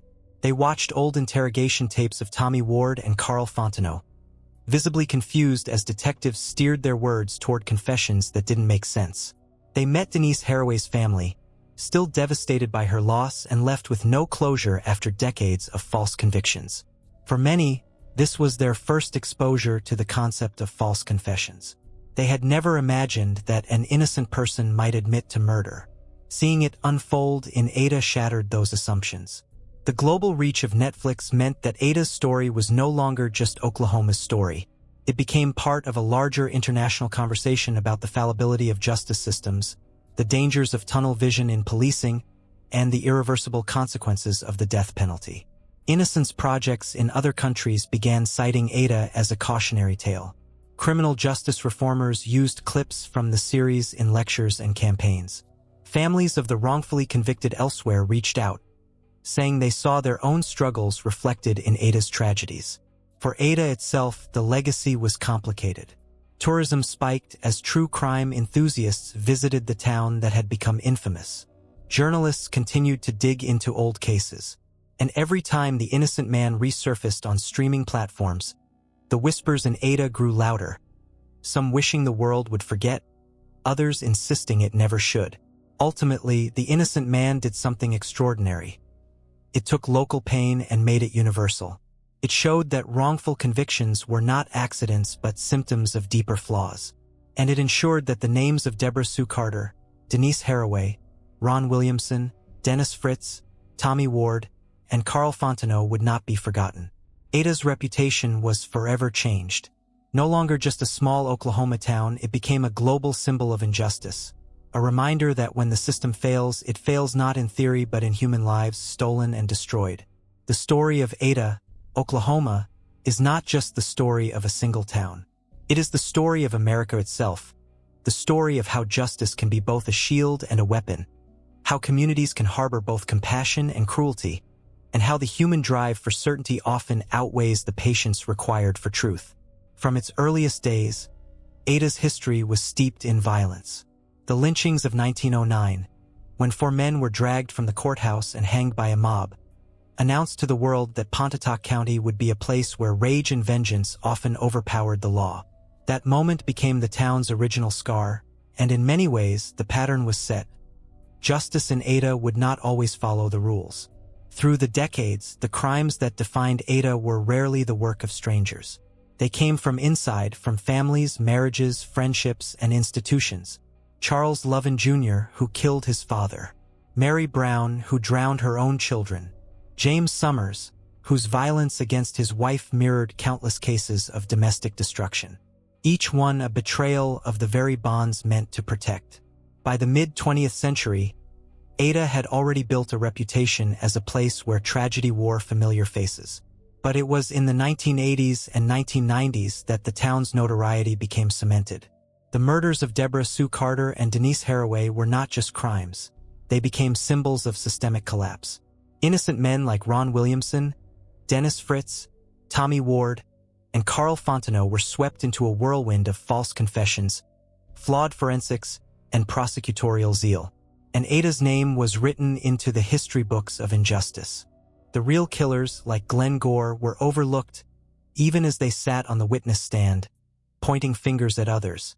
Forensic experts like Joyce Gilchrist gave juries certainty where none existed, cloaking error in the language of science. And prosecutors like Bill Peterson pursued convictions with a relentlessness that left truth bleeding in the gutter. The result was years, even decades, of stolen lives. Innocent men rotted in cells while families grieved without closure. Victims were denied true justice, and communities were left to reckon with scars that never fully healed. But the tragedy of Ada is not only in its crimes or its miscarriages of justice. It is in the way the community itself became haunted by them. For generations, parents whispered warnings to their children. Be careful who you trust. Be careful what you say to the police. Be careful where you walk at night. Faith in institutions cracked. Trust in neighbors frayed. And always in the background, the question, could it happen again? By the 2000s, the spotlight widened. With John Grisham's The Innocent Man and the Netflix documentary, Ada's story was no longer local. It was global. Millions saw it not just as a town's tragedy, but as a warning about how fragile justice can be anywhere. Ada became shorthand for wrongful conviction, for false confession, for the human cost of getting it wrong. And yet, beneath the national headlines and streaming documentaries, Ada remains a small town, its people living ordinary lives in the shadow of extraordinary events. The courthouse still stands. The streets still hum with the rhythms of daily life. But woven into its history is a darkness that cannot be erased. The lesson of Ada is not that it is uniquely cursed. It is that it is uniquely visible. What happened in Ada has happened elsewhere, in small towns and big cities across America. False confessions are not rare. Forensic misconduct is not isolated. Prosecutorial overreach is not new. Ada's tragedy is that it became the stage where all of these failures converged, time and again. The story of Ada ends where it began, with questions that linger in the air, unanswered, haunting. What does it mean that so many of Ada's darkest crimes came not from strangers, but from family, friends, and neighbors? What does it mean that its most infamous trials were not victories for justice, but warnings about how justice can go wrong? And what does it mean that a small Oklahoma town has become a global symbol, not of redemption, but of betrayal? For the victims, the story will always be personal. Debra Sue Carter was more than a headline. She was a young woman with dreams of leaving Ada, dreams silenced in her own apartment. Denice Haraway was a wife, a daughter, a friend. Her life cut short, her family left to grieve in confusion as the wrong men were blamed. Lori Bullard, Roberta Lambert, Mary Brown's children, James Summers' wife. Each name another reminder that betrayal often comes from those closest to us. For the wrongfully convicted, the scars are different. Ron Williamson came within days of execution, his mind unraveling in a cell before DNA finally set him free. He lived only a few years in freedom before dying, broken and wasted. Williamson Fritz lost more than a decade of his life, branded a killer until the truth cleared him. Tommy Ward and Karl Fontenot spent decades in prison, their youth stolen, their names tied forever to a crime they did not commit. For the community, the legacy is heavier still. Ada has carried its history like a burden no one asked for. Each time its name appears in a headline, it is linked to tragedy, corruption, or failure. Its courthouse is not remembered for justice delivered, but for justice denied. Its people, ordinary and decent, are overshadowed by the extraordinary darkness that history has laid at their feet. And yet, there is resilience here, too. Families who lost loved ones found ways to carry on. Survivors who endured unimaginable violence found courage to testify, to speak, to reclaim some measure of power. Advocates fought for reforms. Lawyers pursued appeals. Journalists refused to let stories die in silence. Out of Ada's pain came movements for change, better evidence preservation, access to DNA testing, scrutiny of forensic science, awareness of false confessions. Ada's story does not end neatly. It does not resolve with villains punished and heroes vindicated. Instead, it lingers as a cautionary tale. It reminds us that the justice system is fragile, built by human hands and therefore subject to human error, bias, and ambition.